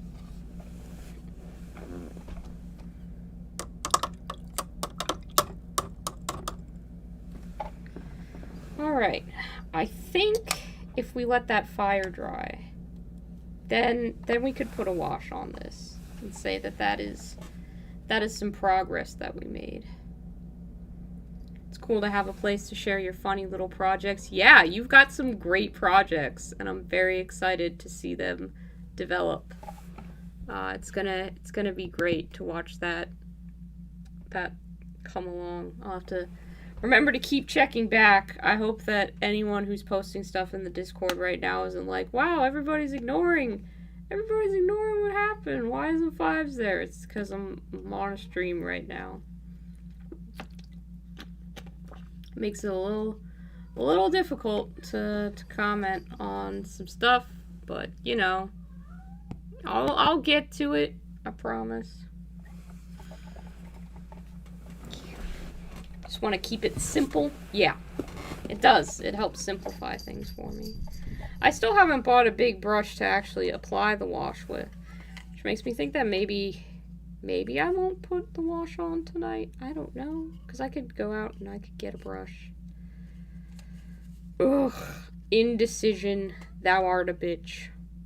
You know what? I think I will send some work in progress photos to the person that I am painting this for and be like, ready to apply a wash. And then they can be like, oh, that's so cool.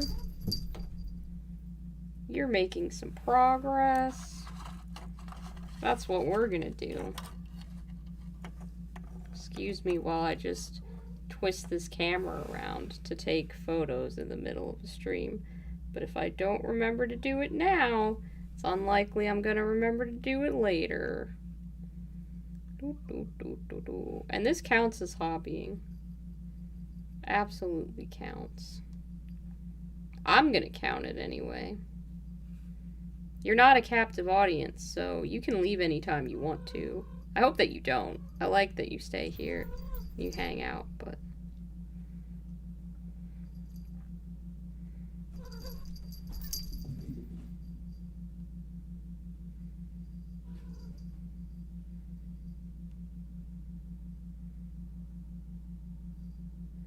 Alright, and I've updated the person that I'm painting her for, so that means everything is going just fine, except for the stream has stopped.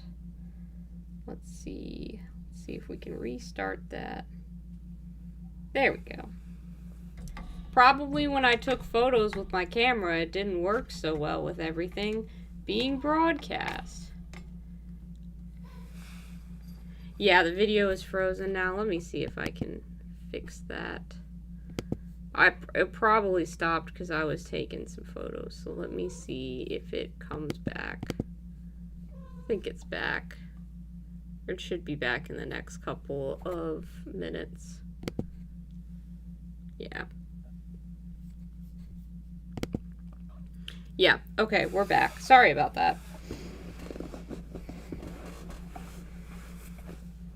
I said sorry, Hector. Don't look at me like that.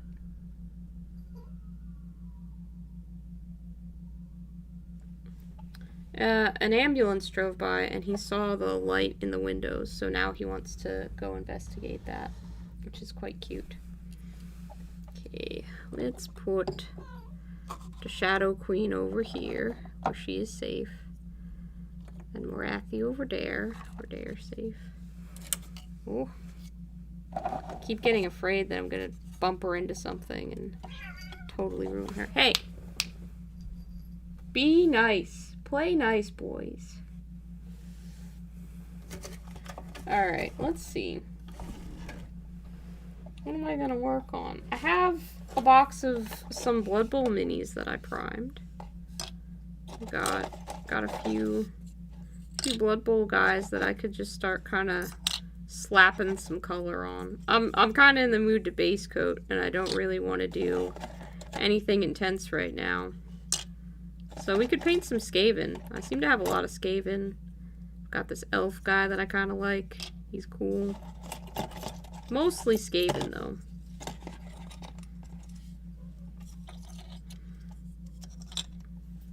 Whole lot of Skaven. Oh, I got a little goblin in there.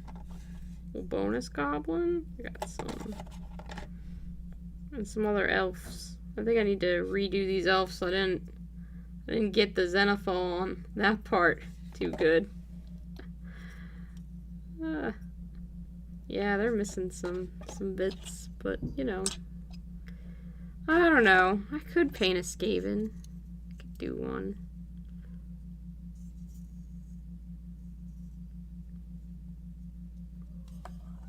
You just said Skaven, so I'll paint some Skaven. I've never painted a Skaven before. This will be my first one. I have kind of the idea of doing this team to look kind of like frozen and snowy. So I think that doing some like white Skaven with red eyes, like they're albinos, would work pretty good with a polar environment.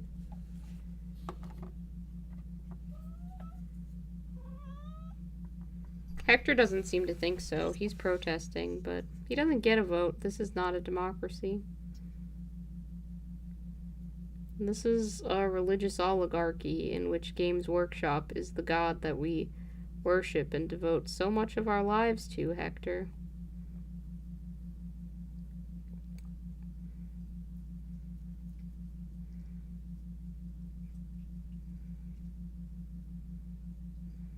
They're pretty cute, the Skaven is.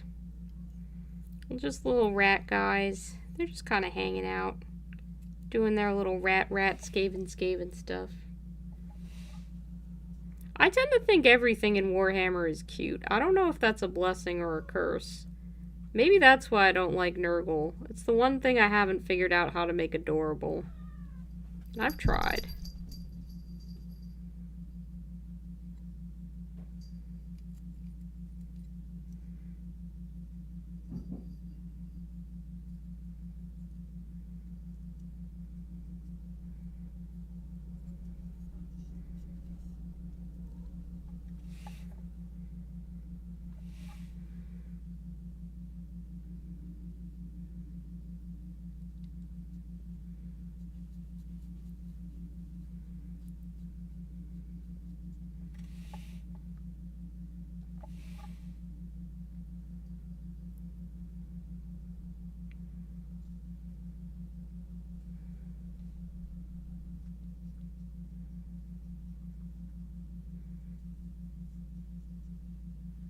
Hopefully I'll be able to tell what on the Skaven is like armor and clothes and what's fur.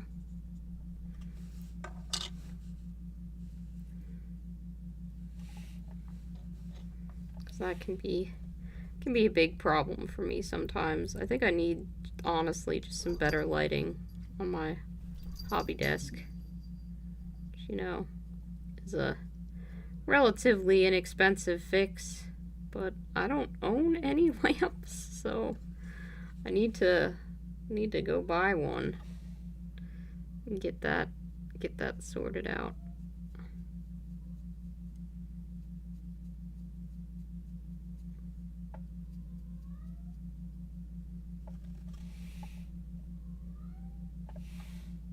Maybe I'll put some little spots or something on these Skaven so that each one can be a little bit different. That'd be good. And as much as I should just, you know, kind of paint them up to look like Skaven, some part of me is like, you could do a whole frosted animal cracker team like you did for your Zote, but you could do it with Skaven now. I don't know why I'm starting this project. I should finish the other projects that I'm working on. This is a bad call.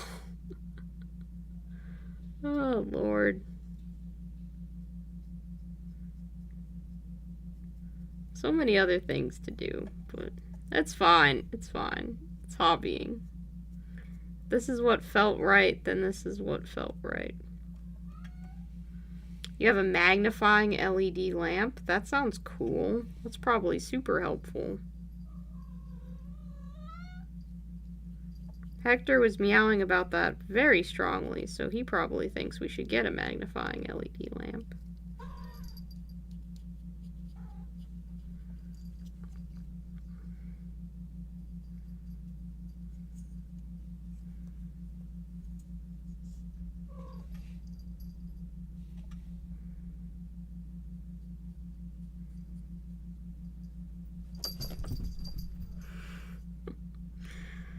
Oh, they're just chasing each other around.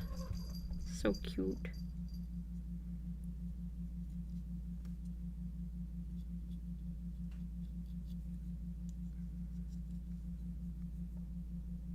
Yeah, I don't know why I started doing this. I don't need to be doing this at all.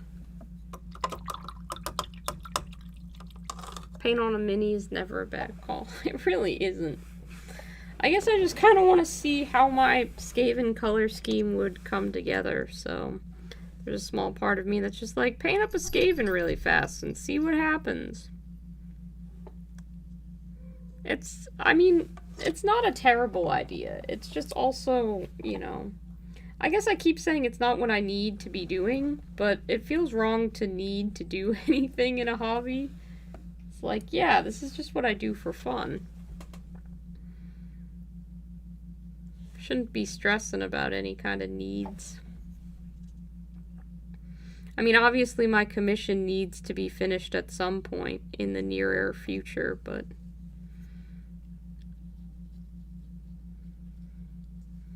haven't decided how I want to do the wash, so it's completely reasonable to wait on that.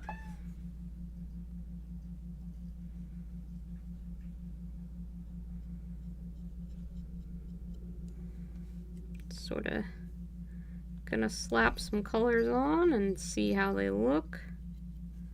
See if I like them. Yeah, we're not gonna stress about it, heck. We're just gonna paint. I promise, baby, one day I will let you pick the paint colors of my next army. Yeah. I'll put down a bunch of paint. I'll put down some cards. You can pick out an army and we'll paint it up in whatever colors you choose, heck. Or like, you know, some models in that army. Because if you pick Nurgle, I'm only going to paint like one.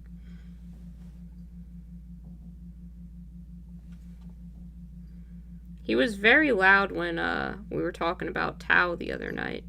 Heck was meowing the whole way through, so That was pretty fun. You can get to be a loud boy.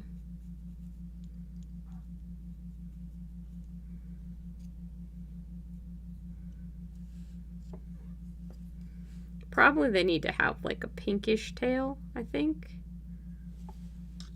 I think most mice, rat mice have little pink tails. Someone told me that the pink that I like to use, the Reaper Minis, they give this away like free in October, just to paint, which I've used as a core color in my orc armies before, but they said they use it for Skaven tails, so. Boys, if you're gonna be under the desk, you can't pounce on the blanket. That's not fair to me, the person trying to paint.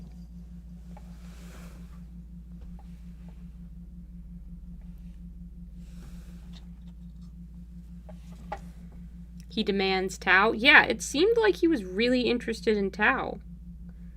I tried to explain to him, of course, that there were currently no Tau in the budget, but he was very excited about them. So maybe we'll get Hector some Tau. I don't know that he'd pick out the Constructicon's color scheme, but I can hope that he does, and then I'd have a reason to paint that. But I don't think the odds of that happening are very strong.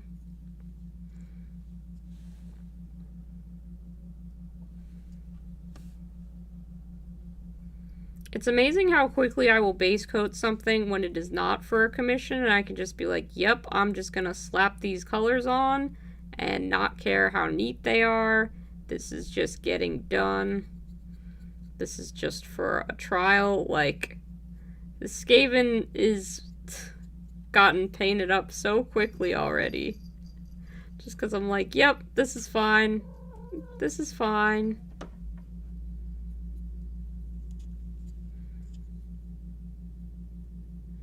Not thinking about it too much, heck. We're just painting a little rat guy.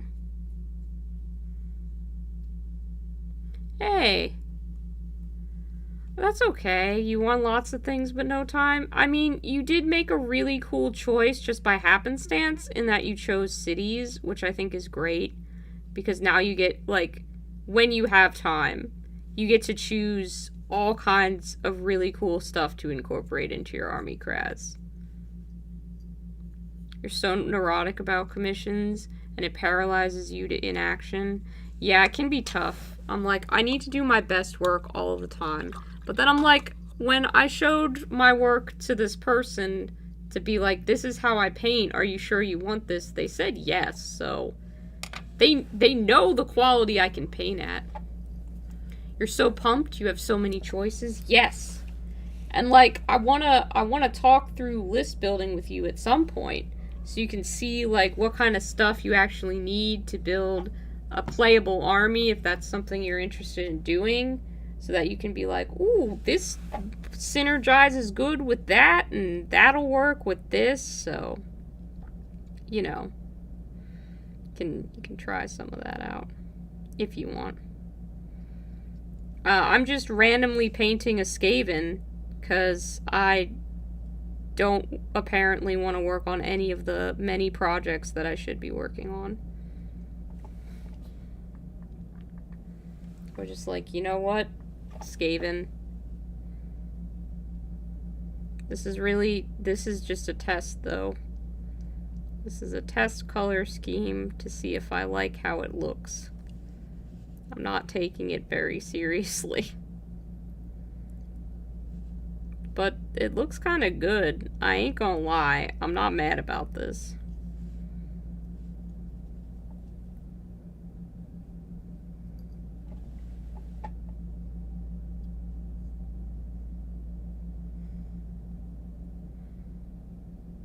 You have a thing for goblins and dwarves. It is definitely something you're interested in doing, but you need to paint what you have before you keep adding things. Hopes won't be happy. That's fair enough. Just make a goal, like, for every X amount of, things I have that I paint, I'm allowed to get a new box. or something like that. If you can keep the number of things consistent, like, ooh, I painted 10 models, so now I can get a box with 10 unpainted models. Then you're just keeping an equilibrium there. I think there's a happy medium that can be found.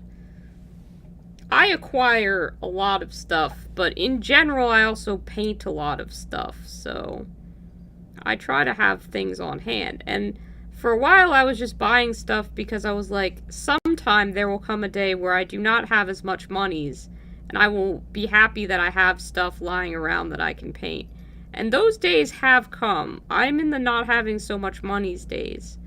And I am happy that I have a bunch of stuff just lying around that I can paint. Having bought, you know, so many Cruel Boys when I had money, that was very good for me. I've had to kind of make sure that I have a little bit set aside to finish out the army, but I'm very glad I bought when I did. The number of things won't necessarily work because you keep adding things for work, but at the moment you've only painted one model in January, or rather completed one model. When I was pro-gas recently, having a closet full of miniatures was a godsend. Absolutely. I feel that, Chris. Having all of these minis that I can paint is very helpful. And it also means that there is a steady stream of content for me to produce. Like, yep. It's a little late on the draw, like, you know, I have part of the Red Harvest box for Warcry, and I think everybody's already talked about that, but that's okay. I don't think anybody's gonna talk about that the same way I will when I eventually get around to painting it.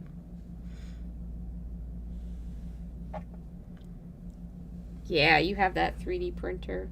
I mean, I guess you could, like, if you don't want to paint all of the stuff that you printed, you could sell it, but I think for the most part, you can't because you do testing for companies, so I don't know if you're allowed to.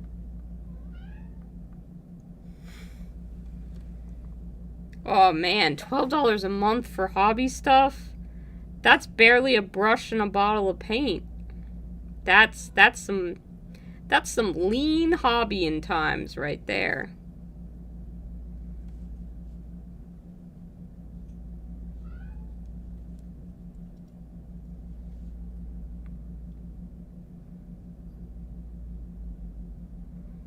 I can't believe you stayed subscribed to me on Patreon and kept donating on Ko-fi all that time when your hobby budget was so slim. Chris, that's crazy. That's crazy. You should have spent that money on some Tau. Yeah, I've sold stuff one-off. I've been told if they're one-off, it's not a big deal to sell some of the models. Okay, that's cool. That's cool. I'm sure 3D printed grab bags could be a thing. Like, DMs could get them and then have a bunch of minis for NPCs and stuff. I don't know what would sell. I'm not marketing. Yeah, $5 surprise boxes for friends or something. Or talk to like a local game store maybe even. I don't know.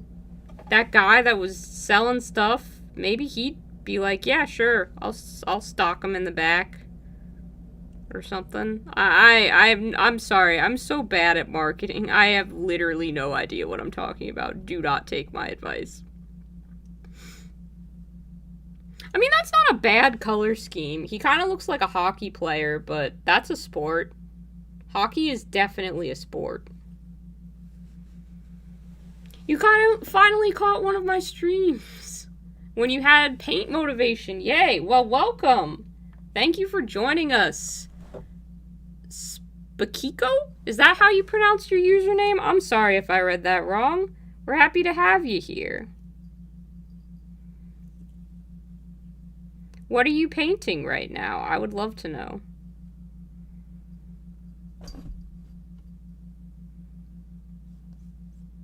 Patreon was after and Ko-fi was before? Man, you were willingly giving me some of your 12... Chris, don't tell me these things. I'm gonna get emotional, and I don't need to do that on stream. That's so nice of you. That's so nice of you. Jeez. Gosh. Okay, yeah. I'm not gonna get emotional.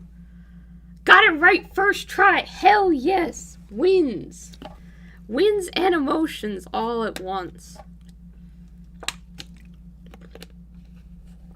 Oh, man. That's an accomplishment. We did it, Heck. We did something right.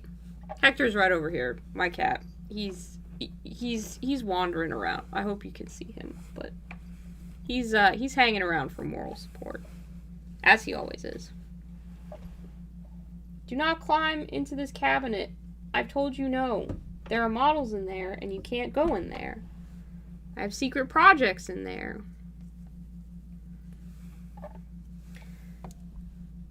I don't know if... Oh, shit. Hector, no! Baby, no! No, you've got paint on your paws! Fuck! Heck, no! Hang on. No, baby. You stay right there. I gotta get a paper towel. Do not do this to me, you fucker. No.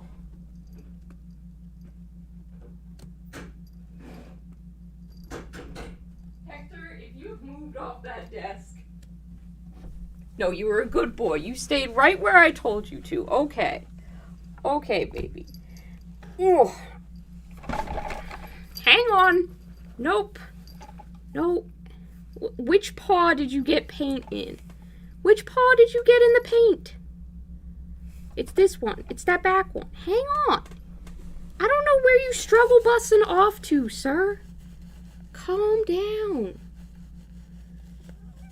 Yeah. I just need to look at your toe beans for one moment. Once you get a clean bill of health, you can run around. But you've already got paint all over my desk.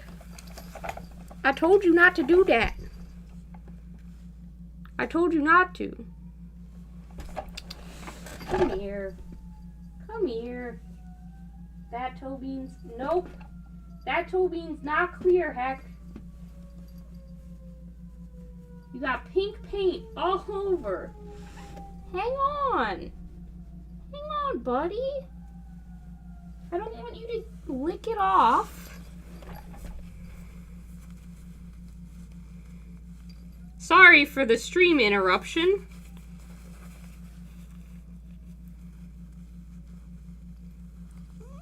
Yeah. Your fault. You stepped in paint. I told you not to. Stop pushing. Don't claw at me either, sir. This is your own fault. And I know you don't like it. But we need to get the paint off your paw.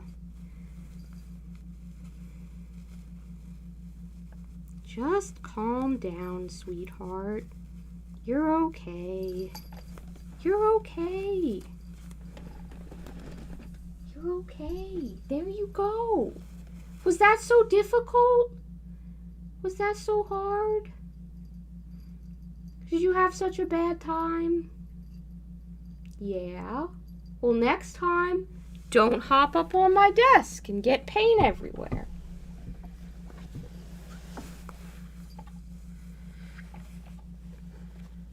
Pink paws making the carpet better. He didn't make it onto the carpet. He got paint on my hobby desk. Unfortunately, he got paint on the hobby desk that didn't already have paint on it, so I'm gonna grab some cleaner and see if I can get that off. As cute as it is.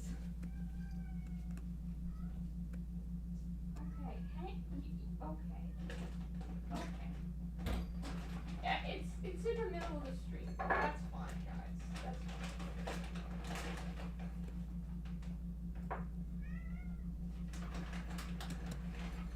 fine. That's fine, gentlemen.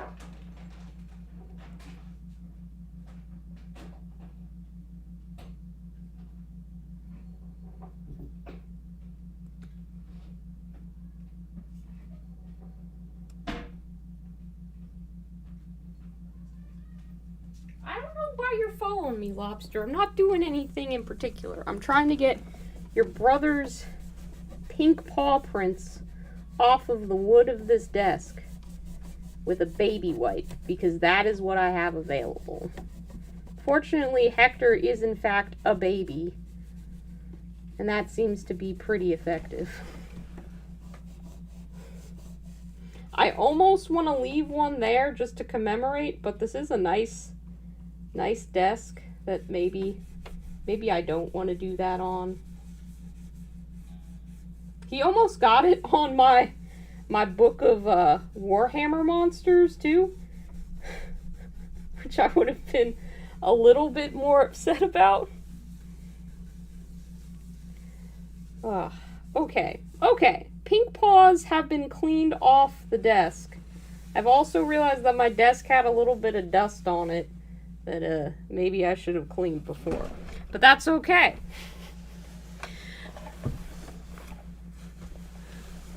You came in on an exciting stream. I said hi to you, and then 3 minutes later I'm trying to keep a cat from getting pink paint everywhere.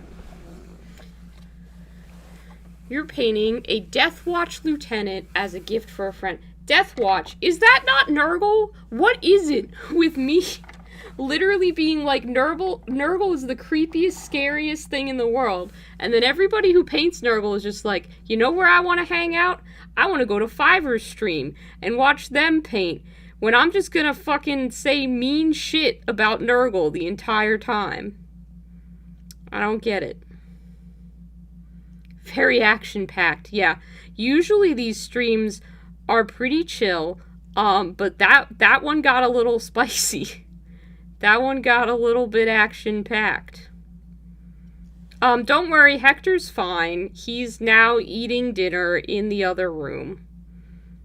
And I got all the paint off of his paw, so he shouldn't, like, lick it and get any kind of complications. Hopefully this is non-toxic, but I honestly don't know. It doesn't have anything on the label. I'll have to look up Reaper paints later and see. And I'll just keep an eye on him. He certainly had some excitement for tonight. Never a dull moment in that little cat baby's life. Oh boy. How's it going? Anno, you just missed the most action-packed episode of Fiverr Randomly Decides to Stream yet. Hector hopped up on the desk and got pink paint on his paws and went running around on top of my desk, and I had to stop mid-stream to catch him and clean off his paws. So, that was pretty action-packed. But now he's cleaned off, the desk is cleaned off, no permanent damage done, and we're back to our regularly scheduled content.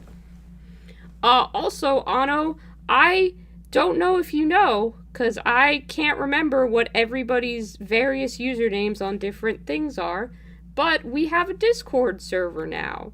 I can post the link if you want, but you can join us there for all of the Hobby Time madness. I've also made a specific channel to track all of the recommendations that I've gotten, because I know you've recommended me things, and I've definitely forgotten some of them, so I want to watch them all eventually. You're at the edge of your seat? Oh, man. Well, see, you, Kraz, you have little kids. I have little cats, and while I think your kids, on the whole, tend to cause more chaos and hobby distraction time than my cats do, I can empathize, because occasionally cats are just like, you know what, this desk is my place to frolic now. And they certainly can jump better than infants. Or young children can. Cats have some little spring action in their paws. Can get up to all the places that they shouldn't. This Skaven, I mean, this is kind of cool as a test. I would play with this Skaven. He looks interesting. He looks fun. He looks jazzy.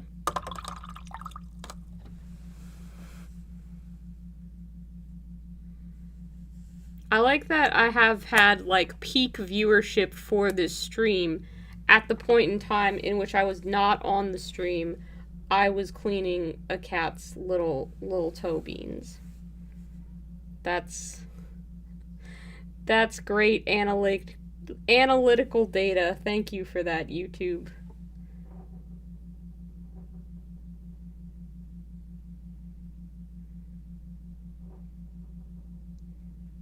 I can hear him causing some mischief out there. He's pushing something around on the countertop, which he probably shouldn't be.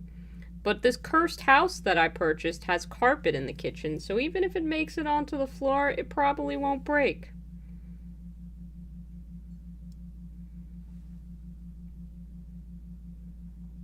I suppose that's the one advantage of this that will change when I get tile eventually.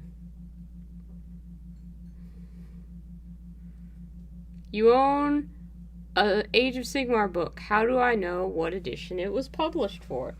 That is a very good question, Kraz. I am not the best person to ask on that, but generally speaking, they should say what edition they are. It's a 2015 copyright, so maybe it's first edition. Yeah, probably if it just says, like, Age of Sigmar, it's not going to say first edition on it.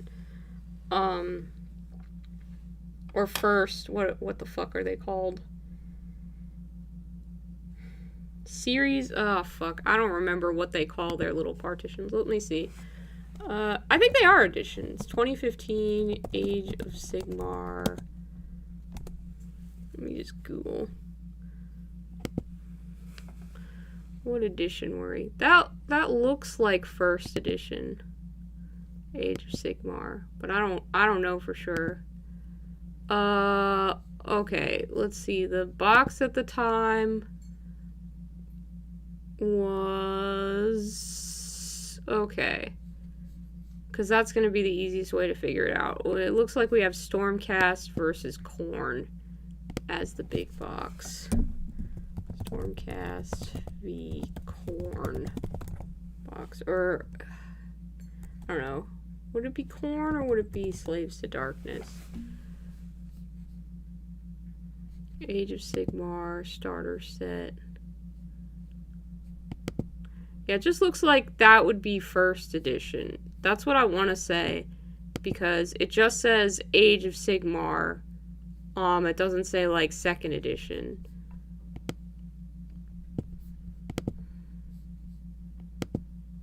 And I'm just guessing that's based off what I Googled for 2015. Yeah. Okay, so the Stormcast versus Khorne box was the first edition. So probably anything else published around that time is going to be first edition. But if you post a photo of it in the Discord, people can probably help you identify it really quick.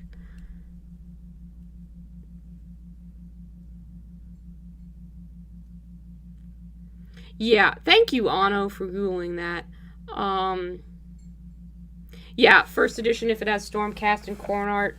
That's probably first edition. I mean, I've never played first edition Age of Sigmar, so I can't tell you jack shit about it, but it's probably not too different than, I hope it's not too different than the current edition.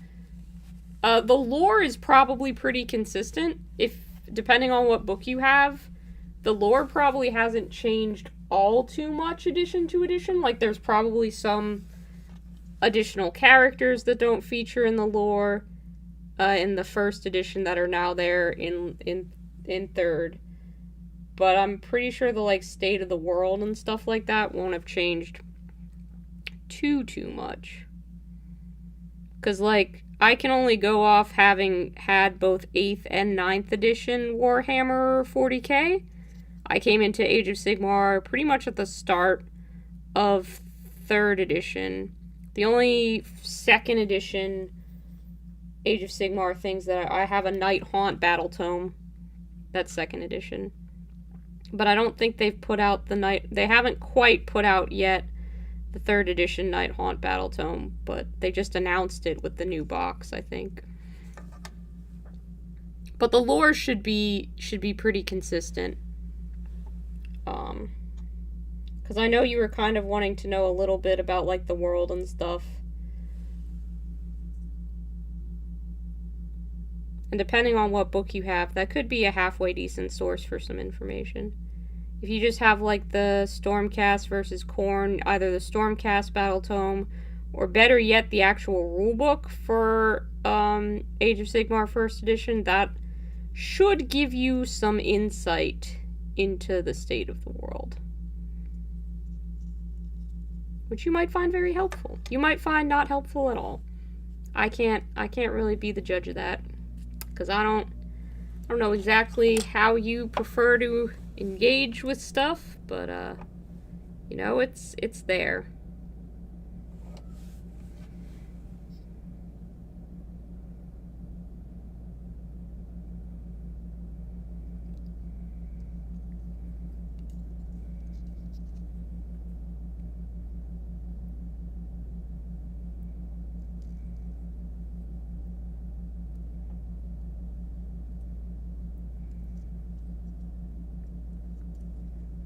He's a little spooky. He's a little scary.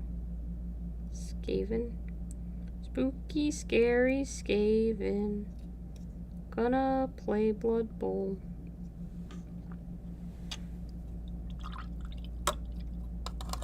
Put carpets on the tiles. Haha, no. Appears First Edition, Stormcast Khorne art. So, yeah.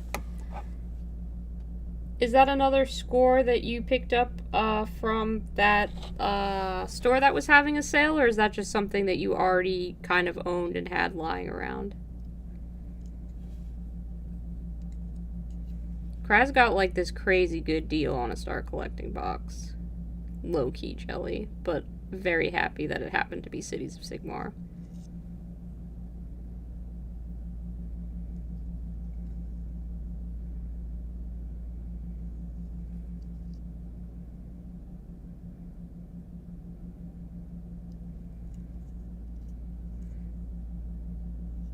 I don't know what color I want to do the metal. Probably silver.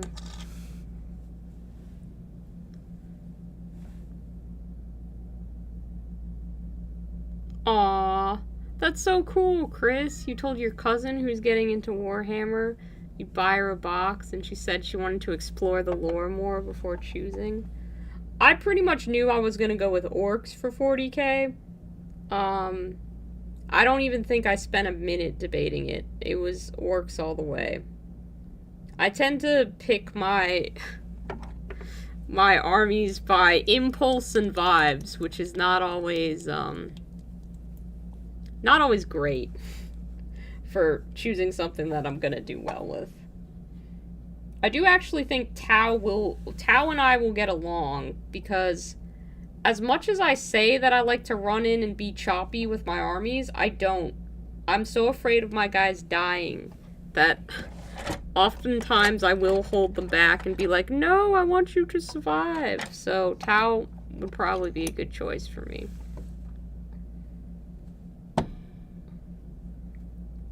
Like, unfortunately, although I love goblins, I should not be trying to protect my goblins in 40k.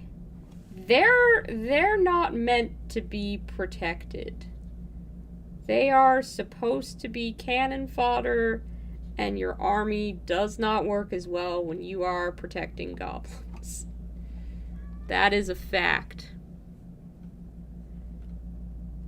That was something you owned from a used bookstore for super cheap. You've been thinking about Age of Sigmar for a long time, but never had people to play with or friends to encourage it. You're not asking stupid questions, Kraz, and I won't hear you say that, because I was asking the same kind of questions when I was getting into 40k. And basically someone was just like, here, watch all of Luton 09's videos about the lore for 20 hours, and then some, and also read some Warhammer books, and also maybe read the lore in the Codex. And so when I worked at my old job, I spent a lot of company time watching Warhammer videos. because I didn't have to be on the phones and could have whatever I wanted going on in the background. So I got all of my Warhammer 40k lore from lore channels. I got a lot of my Age of Sigmar lore from lore channels. I have read a couple of, like, codexes and books and a few short stories that are set in the various Warhammer universes. Like, I remember when I was first getting into Age of Sigmar, they have some of the Realmgate War audio books on YouTube. I don't know if they still do or if those have been found and taken down. But that's what made me a fan of Manfred von Karstein, was just listening to him troll these Stormcast in audiobook format. Because he's great. So many people hate him. Kraz, for reference, Manfred von Karstein is a vampire. And he's a character for the Soulblight Gravelords, or Vampire Counts faction. And I don't have his model, but honestly I really should, because I just think he's such a funny little guy.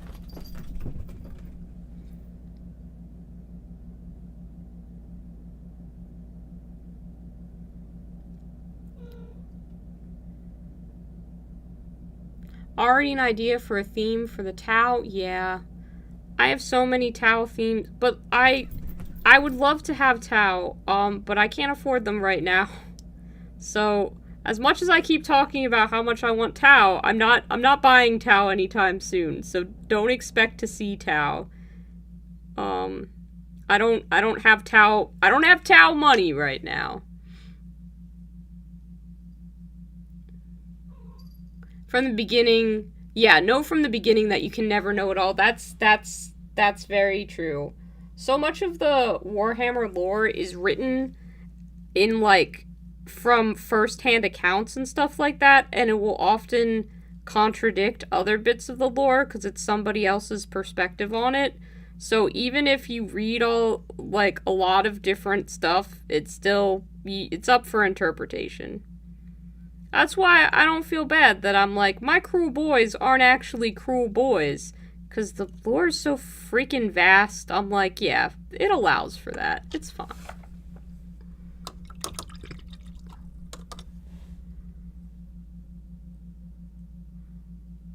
A lot of it is telephone game and just wrong. People will get their info from memes and stuff. It's hard starting out to tell the difference, yeah. Watching also teaches lore. Mostly meme lore, but still lore. You're struggling to imagine a theme that isn't the box art. It's so hard to Google different schemes. There's a lot of different ways you can come up with schemes. But I mean, there is nothing wrong with painting it like the box art if you like how the box art looks. I'm a little goblin person who just doesn't ever do the box art. But I could and should someday. Those schemes look good because people who studied color theory and junk like that and are employed to be really professional artists pick them out and were like, yep, these are the colors.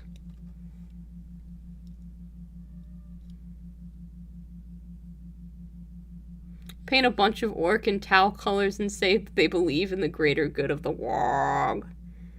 I mean, I could do. I'm not going to. I'll tell you that right now, because there's no way for me to paint orc and Tau colors when I wasn't gonna paint Tau and Tau colors anyway. Like, I'm sorry, but the box schemes for the Tau, they're like very Star Wars kind of neutrals, which is fine, but I mean, look how I painted this Skaven.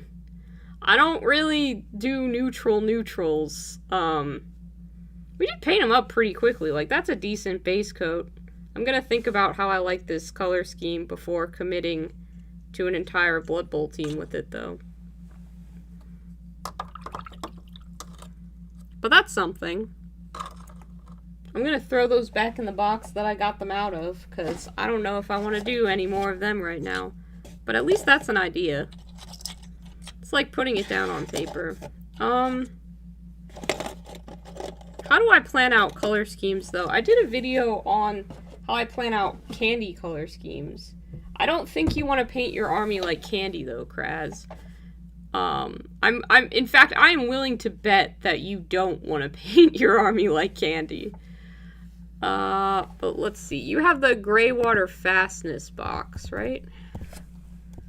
Water fastness. Yeah, let me see here. And that's got a cogsmith in it, I think, is one of the models you said you had. Let's see. I'm just gonna search for cogsmith Warhammer.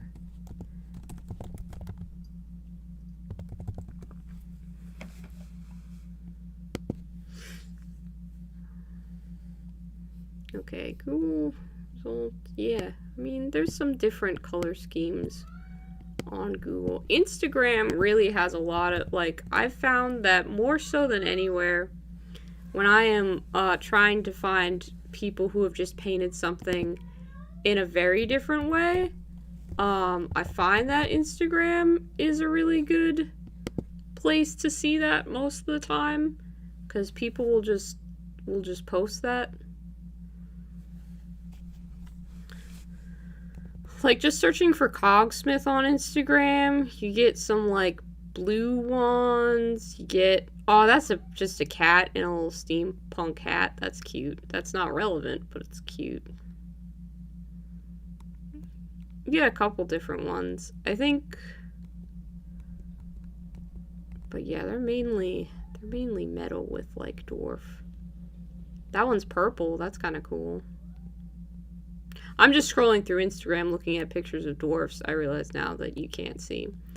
I do find that metal color schemes, like when the majority of a model is metal, I have a tougher time coming up with color schemes for it.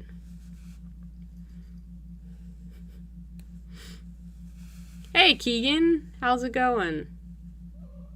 You've always wanted to see Tau with a metallic Ford theme. Not something you see very often. That would be cool. I could get behind that. And Turbo Dork paints would be great for that. That could be very, very cool. You don't think you want candy armor dwarves? That's understandable, Kraz.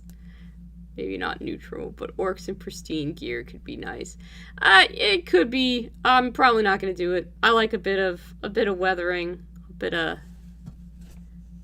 of grunge for me to hide my flaws behind, so to speak. Oh, you're still looking for the Discord. Sorry. Let me put the link in the chat so you can join us. I should have done that, and I probably said I was going to, and then got distracted and didn't do it. So hang on.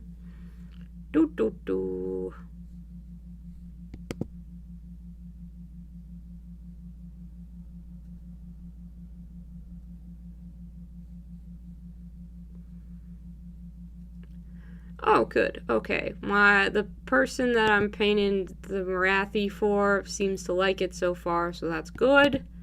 They said they really liked the stripes and the wings and stuff like that. So that's hopeful. Gonna copy that link. Gonna put it in the stream. There you go. That's the Discord. Hopefully that shows up for you. Okay, where were we in the chat? You think black orcs have pretty well-maintained gear, or whatever those... Oh, yeah, like the Storm Boys and the Iron Jaws, they do. Absolutely. Free radicals that love order and drills. You really like gold and silver since it's easier to spot the detail. Yeah, okay, cool. So, let's see. Gold... gray water, fastness, dwarves.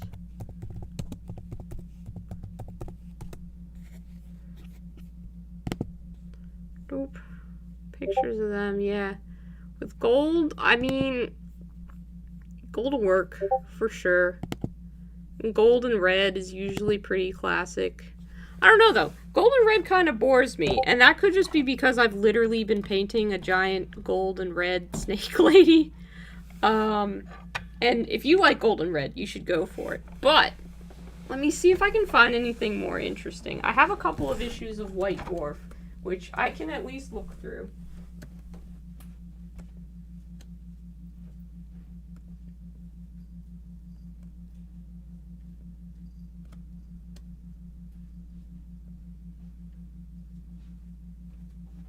So everybody loves to say that, like, White Dwarf was better back in the day, and I'm sure that's true, but I wasn't around in the hobby back in the day. I only know what I know, and I have the White Dwarfs that I have. But, like, the parts of it that I actually like are these parts at the beginning, where they show, like, fans that have sent in their, No, it's cool. This is a variety hobby stream, damn it, Kraz. This is my channel, and we're talking about color theory and paint schemes, and that is totally relevant. This is an interesting part of the hobby, and I'm also procrastinating because I don't want to work on Marathi a little bit right now, and I don't know what else to paint, so this is filling time. But I really like these parts where they will show what fans sent in and painted, and then they have this ongoing series that show people in the studios kind of building up their armies, but they're painting at an extremely high level most of the time, but they're also doing their own color schemes. Like, this isn't a proper Lumineth scheme as far as I know, but it looks dope as hell. I usually get a couple ideas out of that. Like, this is a Cities of Sigmar army. It's a very elfy Cities of Sigmar army, but you got the gold, and you got this really vibrant green and purple. Like, that looks cool as hell. It's a very nice scheme. So maybe finding, like, a metal and 2 accent colors is going to work really well for a city's army. That seems to be what worked out well for this particular scheme. And that green is just, it is choice.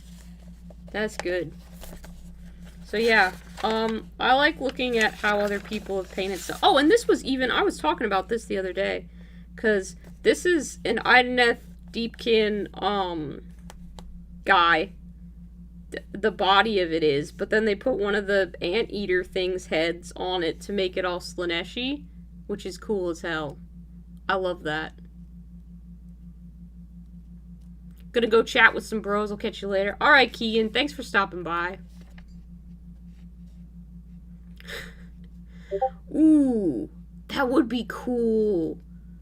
Marathi body, but Sigvald, like, top? Yeah. Keegan, that would be dope. I'd like to see that if you did that.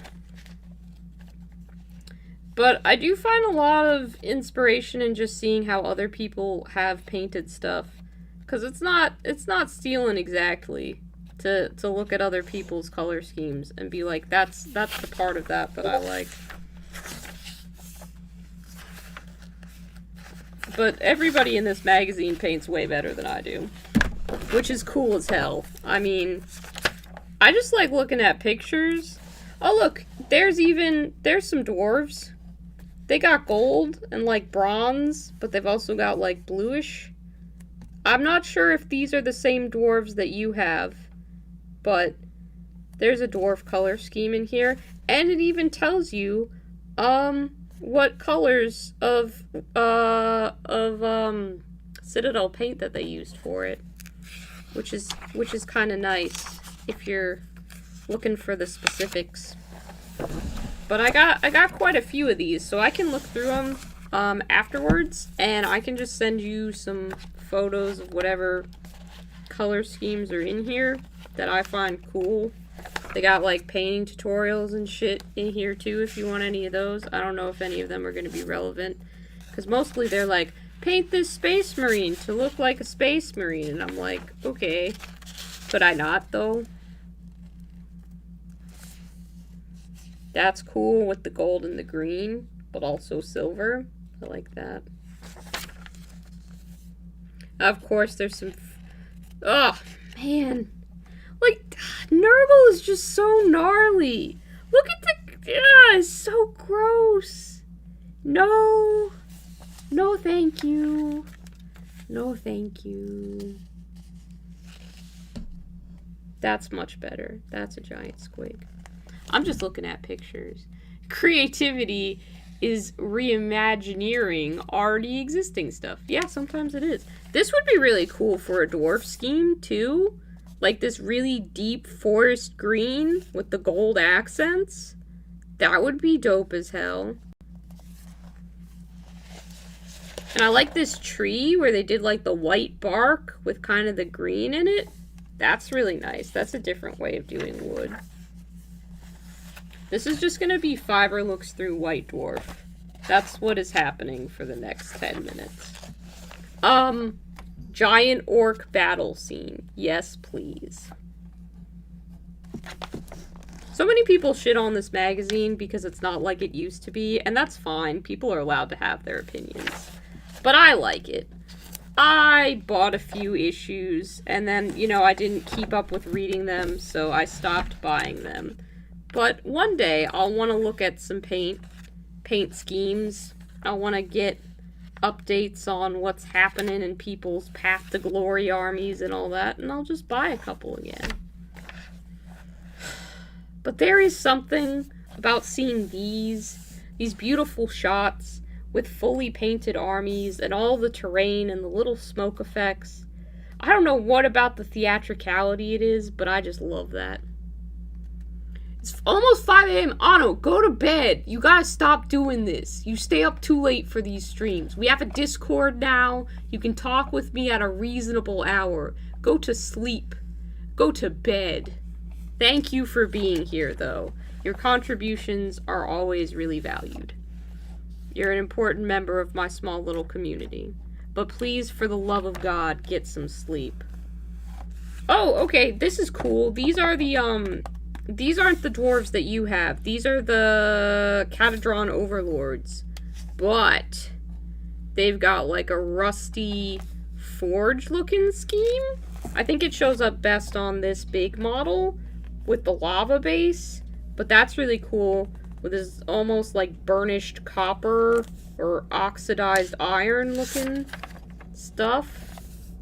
Hell yeah. Hell yeah. That's cool. That's another issue. Oh look! This is a Cities of Sigmar guy right on the front. So that's gonna have some city stuff in it. I haven't read this one yet. But it does have pirate orcs in it. And they're gonna pick a different model to be like model of the week. But this should have won. This is beautiful. Who painted these? Orc Flash Gits by Scott Hall. Scott knew what he was doing. These are a work of art, frankly. I should cut those out and pin it up to my wall. Oh, man. Kraz, look at this. Look at these crystal bases. You have all that crystal 3D print terrain? Whew. That's a scheme. Look at the purple with the gold. Like, I don't know if you can see those top bits real good, but they've got, like, the gold sigil and then this, like, purple crystal stuff going on. Oh, that is wicked cool. And I bet you could achieve that pretty easily, actually. It looks really complicated, but I've seen people get, like, a marbling effect using, like, dried out baby wipes and kind of like sponging over it to get a texture. There's a guy who did a video on it, and I don't remember exactly, but I could find that video and show you. You love the multiple colors of green blades with purple? Yeah. That is, see? This is why this is worthwhile. I'm gonna take a really nice photo of this and send it to you. I should do that now, but it'll pause the stream if I do. What do I have that I can use as a bookmark? I have a paint chip. Paint chipping this page right here. I'm gonna send it to you when the stream is done. Oh, and these are beautiful. This is like another variation almost of the same scheme but different. So this is a Sylvaneth army. This would work really good for elves. That would kind of go alongside if you do that crystal scheme. Like that could work beautifully. I'm spilling, oh gosh. Got all the bonus junk in here. It's just going everywhere. Let's see what else we got in this one. Orcs, correct. More orcs. Look at these orcs. Happy orcs. Bless. Oh, man. Oh. Oh, these are so good. Dude, they made... Look at this. I haven't read this issue, and clearly I should have. They made a little orc, like, burger truck. Here? Can you see? Are you seeing? He's got a little chef in there making stuff with squigs. They got a menu. It's called Five Boys. This is the most amazing orc kit bash I've ever seen in my life, and it's yellow, which is the best color. I'm in awe, frankly. Because this is one half of an orc vehicle. This is parts from the back half of that orc vehicle. That's my favorite little squig model. And then this, I think, is a, this is a, like, terrain piece that's just, like a shipping crate. They made it so good! I'm gonna read that later. I'm glad I purchased this magazine.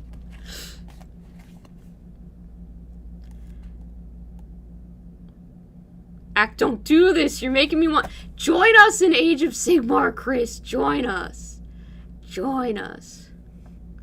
You're posting a conversion of a Rune Lord, which is amazing and perfect if you want to mix it in with elves. That is amazing. Yeah, my battle wagon sucks. And I have an ice cream battle wagon. Like... Why did I make that when I could have made that?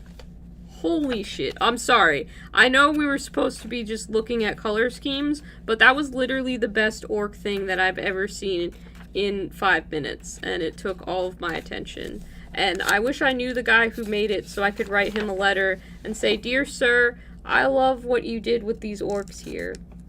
None of this is inspiring to me. Sorry, Lord of the Rings. You get like a 2-page piece at the back of every issue, and I never read it. I never read it." This might also have some Cities of Sigmar lore in it. I didn't check, but if it does have any of that, I will take photos and send it to you, Kraz.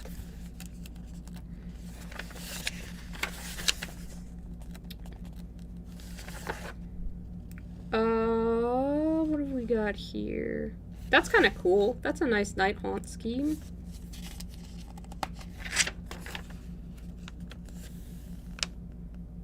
That's just non-metallic metal. That's why that looks good. Nothing to do with color scheme at all. That is pure someone knows how to paint. I can't paint at that level. I cannot paint at that level. Please do not ask me to. I will cry and hide under a desk. It's always pretty intense when they get the... Oh, look at this. Some good Blood Bowl art. We love Blood Bowl in this house. This is all just a retrospective on... They have this, like, whole article about this guy who designed a bunch of their games. And they have... oh! These are Cities of Sigmar. These are steam tanks. Is this someone's cities army? Is this all cities? This is all cities. Yeah, these are all different city schemes. This is a whole article about Cities of Sigmar. So it probably has a bunch of lore and a bunch of different color schemes. So I can, again, take some... Oh, look how dope that griffin is. I can take some photos and send that over to you. But yeah, this is your army in all of its glory, Kraz. That's an armored griffin with a guy on top of it. This is like Force fighting some Night Haunt. It's got, yeah, it's definitely got some lore that I'm not gonna read. But these are several different color schemes based off the different cities. So it's got like the colors that they used and a symbol that is important to them for whatever. And I mean, you can make up your own. You don't have to follow GW's lore. But they have all these different different cities and different corresponding color schemes. And they've got the sigils for them as well.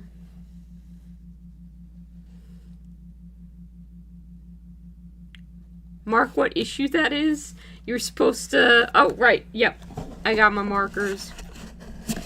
Bro, if you want this issue, Kraz, I can just mail it to you. Like, I'll send you photos, but if you want the physical copy, I've read this one.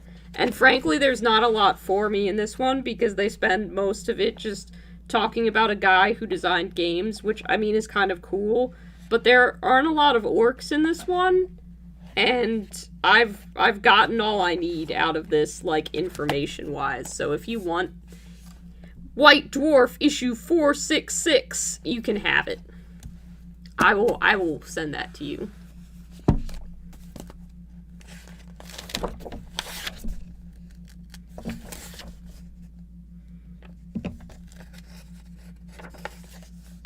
Oh, that's nice. That's nice. That's very nice. Gray with the sunset. He's put, I don't know if they'll show up on camera, but he's put little stars in the wings.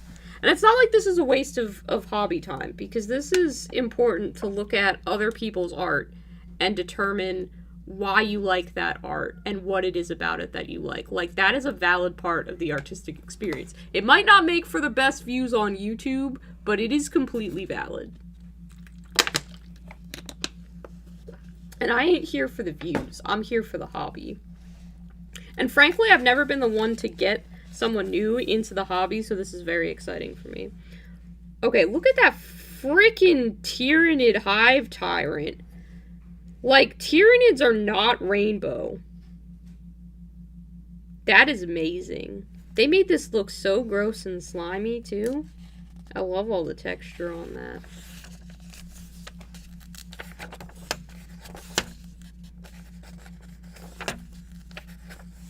That was a good article about Metallica.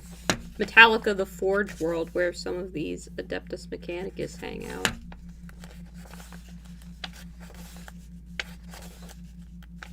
They've got all these fiction stories, too.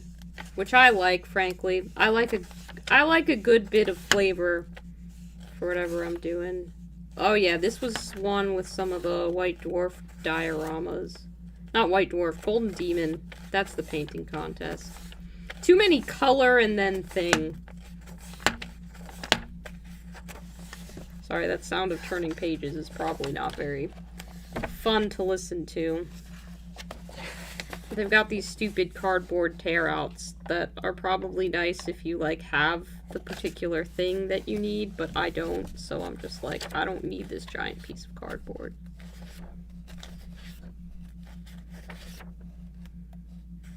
That's some nice art. I'll take it. A tutorial on how to make moss growing on your troll guys from Lord of the Rings. That's fun.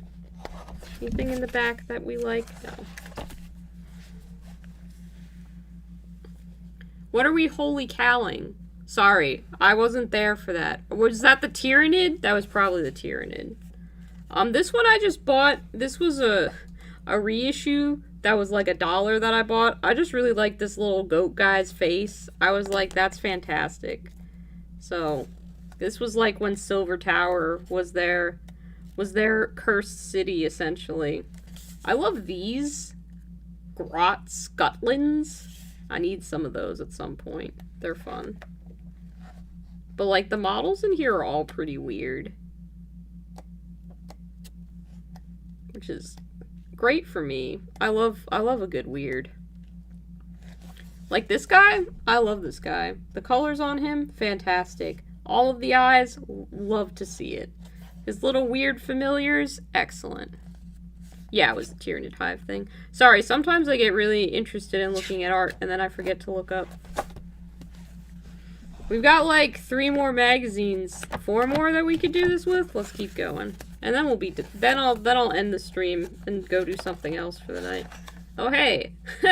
Remember when I had to make a Blood Bowl VHS tape? This is part of the Blood Bowl box that did not make the final cut. Prop, for that video. Look at these. Look at these colorful little guys.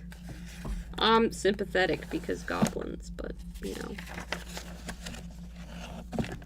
Alright, now that's cool, too. I know you're not thinking of silver, but I love silver with this blue and pink. It does read a bit cyberpunk, to be sure, but they, like, fixed that with the base, but ugh, I can't with that. It's such a favorite bit of colors with me.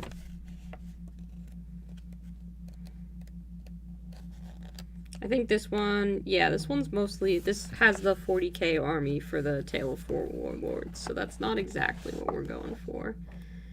And if I remember, yeah, this one had some Cursed City stuff. Had this awesome Skaven army. Like, damn. They made all these horrific abominations.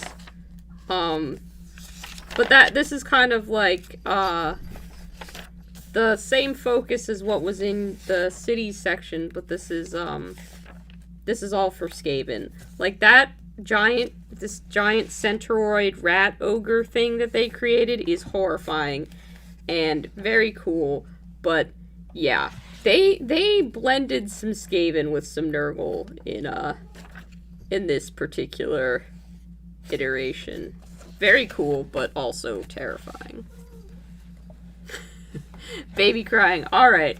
We'll stop looking at white dwarfs then. I'll send out those photos. I've been streaming for 3 hours, which is pretty much my maximum anyway. And we had some excitement with Hector running up onto my desk. You don't have to even bounce. I'm bouncing too, Chris. So it has been fun. I'll catch you later. I'll be on the Discord server that we have. It was nice chatting with you all. Everybody have a good night.